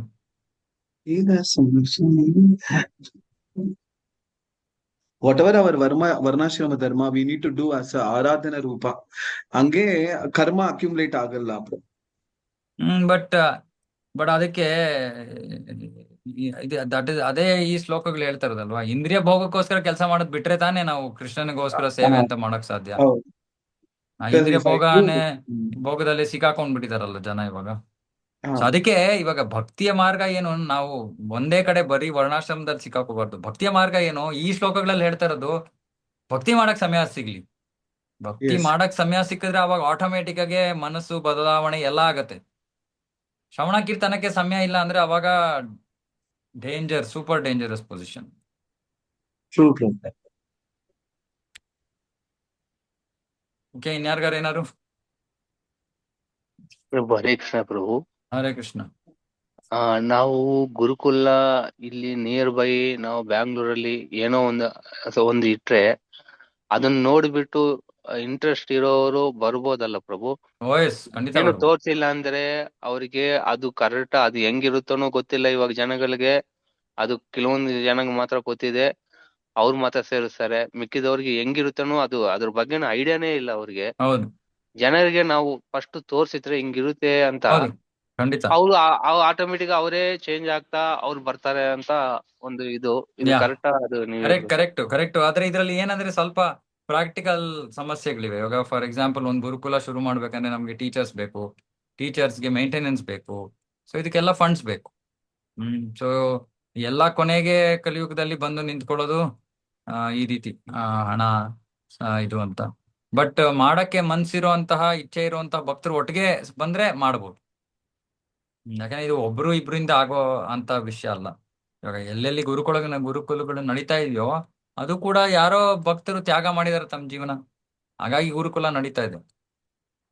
ಸೊ ಇದಕ್ಕೆ ಕಲೆಕ್ಟಿವ್ ಎಫರ್ಟ್ ಬೇಕು. ಇವಾಗ ನಮ್ಗೆ ಸಮಸ್ಯೆ ಏನು ಅಂದ್ರೆ ಇಸ್ಕಾನ್ ನಲ್ಲಿ ಈ ವರ್ಣಾಶ್ರಮ, ಈ ಗುರುಕುಲ ಇದೆಲ್ಲವನ್ನ ಕಡೆಗಣಿಸ್ತಾ ಇದ್ದಾರೆ. ಇದೆಲ್ಲ ಬೇಕಾಗಿಲ್ಲ, ಇದೆಲ್ಲ ಅನಾವಶ್ಯಕ, ಜನರಿಗೆ ಇದು ತುಂಬಾ ಜಾಸ್ತಿ ಆಗಿ ಹೋಗ್ತಾ ಇದೆ, ಸುಮ್ನೆ ಭಕ್ತಿಯನ್ನ ಕೊಡೋಣ, ಈ ರೀತಿ ಮನೋಭಾವ ಇರೋದ್ರಿಂದ ಏನಾಗ್ತಾ ಇದೆ, ಇದು ಯಾವ್ದಕ್ಕೂ ಸಪೋರ್ಟೇ ಸಿಗ್ತಾ ಇಲ್ಲ. ಇನ್ಸ್ಟಿಟ್ಯೂಷನಲ್ ಸಪೋರ್ಟ್ ಸಿಗ್ತಾ ಇಲ್ಲ. ಇನ್ಸ್ಟಿಟ್ಯೂಷನಲ್ ಸಪೋರ್ಟ್ ಸಿಕ್ಕರೆ ನಾವು ದೊಡ್ಡದಾಗಿ ಮಾಡ್ಬೋದು. ನಿಜವಾದ ಪ್ರಭಾವವನ್ನು ಬೀರ್ಬೋದು ಇವತ್ತಿನ ಸಮಾಜದ ಮೇಲೆ. ಅಂದ್ರೆ ನಮ್ಗೆ ಇಸ್ಕಾನ್ ಇನ್ಸ್ಟಿಟ್ಯೂಷನ್ ಸಪೋರ್ಟ್ ಸಿಗ್ತಾ ಇಲ್ಲ. ಸೊ ಪ್ರಭು ಇನ್ನೊಂದು ನಾನ್ ಕೇಳಿದ ಏನಂದ್ರೆ, ತುಂಬಾ ಜನಕ್ಕೆ ಯಾಕೆ ಓದಿದೀವಿ ಯಾಕೆ ಮಾಡ್ತಾ ಇದೀವಿ ಅನ್ನೋ ಗೊತ್ತಿಲ್ಲ. ಪ್ರಜ್ಞೆಯಲ್ಲಿ ನಮ್ಗೆ ಯಾರು ಗೊತ್ತಿಲ್ಲ, ಇದು ಮಾಡ್ಬೇಕು, ಇದು ಹೆಂಗ್ ಮಾಡ್ಬೇಕು ಗೊತ್ತಿಲ್ಲ. ತುಂಬಾ ಜನ ಹೋಗಿದ್ದಾರೆ, ನಾನು ಹೋಗ್ಬೇಕು, ಸ್ಕೂಲಲ್ಲಿ ಸೇರ್ಬೇಕು, ಏನೋ ಮಾಡ್ಬೇಕು ಅಂತ ಮಾಡ್ತಾ ಇದ್ದಾರೆ. ಅಲ್ಲ ಪಾಪ, ಬೇರೆ ಮಾರ್ಗನೂ ಗೊತ್ತಿಲ್ವಲ್ಲ ಇವತ್ತು ಜನರಿಗೆ. ಇವಾಗ ಅದಕ್ಕೆ ಪ್ರಭುಪಾದ್ರು ಏನ್ ಹೇಳಿದ್ರು, ವರ್ಣಾಶ್ರಮ ಕೃಷಿ ಸಮುದಾಯಗಳನ್ನ ಸ್ಥಾಪನೆ ಮಾಡಿ ಜನರಿಗೆ ಈ ಸಿಟಿ ಬಿಟ್ಟು ಬೇರೆ ರೀತಿಯಲ್ಲಿ ಜೀವನ ಮಾಡಕ್ಕೂ ಮಾರ್ಗ ಇದೆ ಅನ್ನೋದನ್ನ ತೋರ್ಸ್ಕೊಡಿ. ಇದೆಲ್ಲದಕ್ಕೂ ನಮ್ಗೆ ಒಂದ್ ಸ್ವಲ್ಪ ಇನ್ಸ್ಟಿಟ್ಯೂಷನ್ ಸಪೋರ್ಟ್ ಇದ್ದಿದ್ರೆ ನಾವು ನಿಜವಾಗ್ಲೂ ಸಾಕಷ್ಟು ಪ್ರಭಾವವನ್ನು ಬೀರ್ಬೋದಾಯ್ತು. ಆದ್ರೆ ಇವಾಗ ಏನಾಗ್ಬಿಟ್ಟಿದೆ, ಇದು ಒಬ್ರೊಬ್ರದ್ದು ಪ್ರಾಜೆಕ್ಟ್ ಆಗ್ಬಿಟ್ಟಿದೆ. ಯಾರ್ಯಾರು ಇದ್ರಲ್ಲಿ ನಂಬ್ತಾರೋ ಅವ್ರವ್ರ ಪ್ರಾಜೆಕ್ಟ್. ಹಾಗಾಗಿರೋದ್ರಿಂದ ಸ್ವಲ್ಪ ಸ್ಲೋ ಆಗ್ತಾ ಇದೆ. ಬಟ್ ಪ್ರಭುಪಾದ್ರ ಇಚ್ಛೆ ಇರೋದ್ರಿಂದ ಅದು ಆಗತ್ತೆ, ಬಟ್ ಸಮಯ ತಗೊಳ್ತಾ ಇದೆ. ಓಕೆ, ಸಂತೋಷ. ಇಷ್ಟೊಂದು ಎಲ್ಲರಿಗೂ ಒಂದೇ ದಿಕ್ಕಿನಲ್ಲಿ ಯೋಚನೆ ಮಾಡ್ತಾ ಇದೀವಿ ನಾವು, ಅದೇ ನನಗೆ ಸಂತೋಷ. ಯಾಕಂದ್ರೆ ತುಂಬಾ ಕಡಿಮೆ ಇದು. ಎಷ್ಟೊಂದ್ ಕಡೆ ನೋಡಿದೀನಿ, ದೊಡ್ಡ ದೊಡ್ಡ ಲೀಡರ್ಸು ಈ ದಿಕ್ಕಿನಲ್ಲಿ ಯೋಚನೆ ಮಾಡಲ್ಲ. ಇದೆಲ್ಲ ಪ್ರಾಕ್ಟಿಕಲ್ ಅಲ್ಲ, ಇದೆಲ್ಲ ಯಾರಿಗ್ ಬೇಕು ಅಂತ ಮಾತಾಡ್ತಾರೆ. ಅಟ್ಲೀಸ್ಟ್ ನಮ್ ಡಿವೋಟಿ ಲೆವೆಲ್ ಅಲ್ಲಿ ನಮಗೆ ಈ ಒಂದು ನಾವು ಒಂದೇ ದಿಕ್ಕಿನಲ್ಲಿ ಹೋಗ್ತಾ ಇದ್ರೆ ಏನೋ ಬದಲಾವಣೆ ಆಗುತ್ತೆ, ಯಾವಾಗಲೂ ಏನೋ ಸಾಧ್ಯ ಆಗುತ್ತೆ. Thank you. Hare Krishna. Thank you so much Prabhu, wonderful. Hare Krishna. Hare Krishna. Okay, ಎಲ್ಲರಿಗೂ ಧನ್ಯವಾದಗಳು. ಶ್ರೀಮದ್ ಭಾಗವತಂ ಕಿ ಜಯ, ಜಗದ್ಗುರು ಶಿಲ ಪ್ರಭುಪಾದ್ ಕಿ ಜಯ. ವಾಂಛಾ ಕಲ್ಪತರುಭ್ಯಶ್ಚ ಕೃಪಾ ಸಿಂಧುಭ್ಯೋ ಚ ಪತಿತಾನಾಂ ಪಾವನೇಭ್ಯೋ ವೈಷ್ಣವೇಭ್ಯೋ ನಮೋ ನಮಃ. ಹರೇ ಕೃಷ್ಣ. ಕೃಷ್ಣ ಹರೇ ಕೃಷ್ಣ. ಪ್ರಣಾಮ. ಹರೇ ಕೃಷ್ಣ ಪ್ರಭು.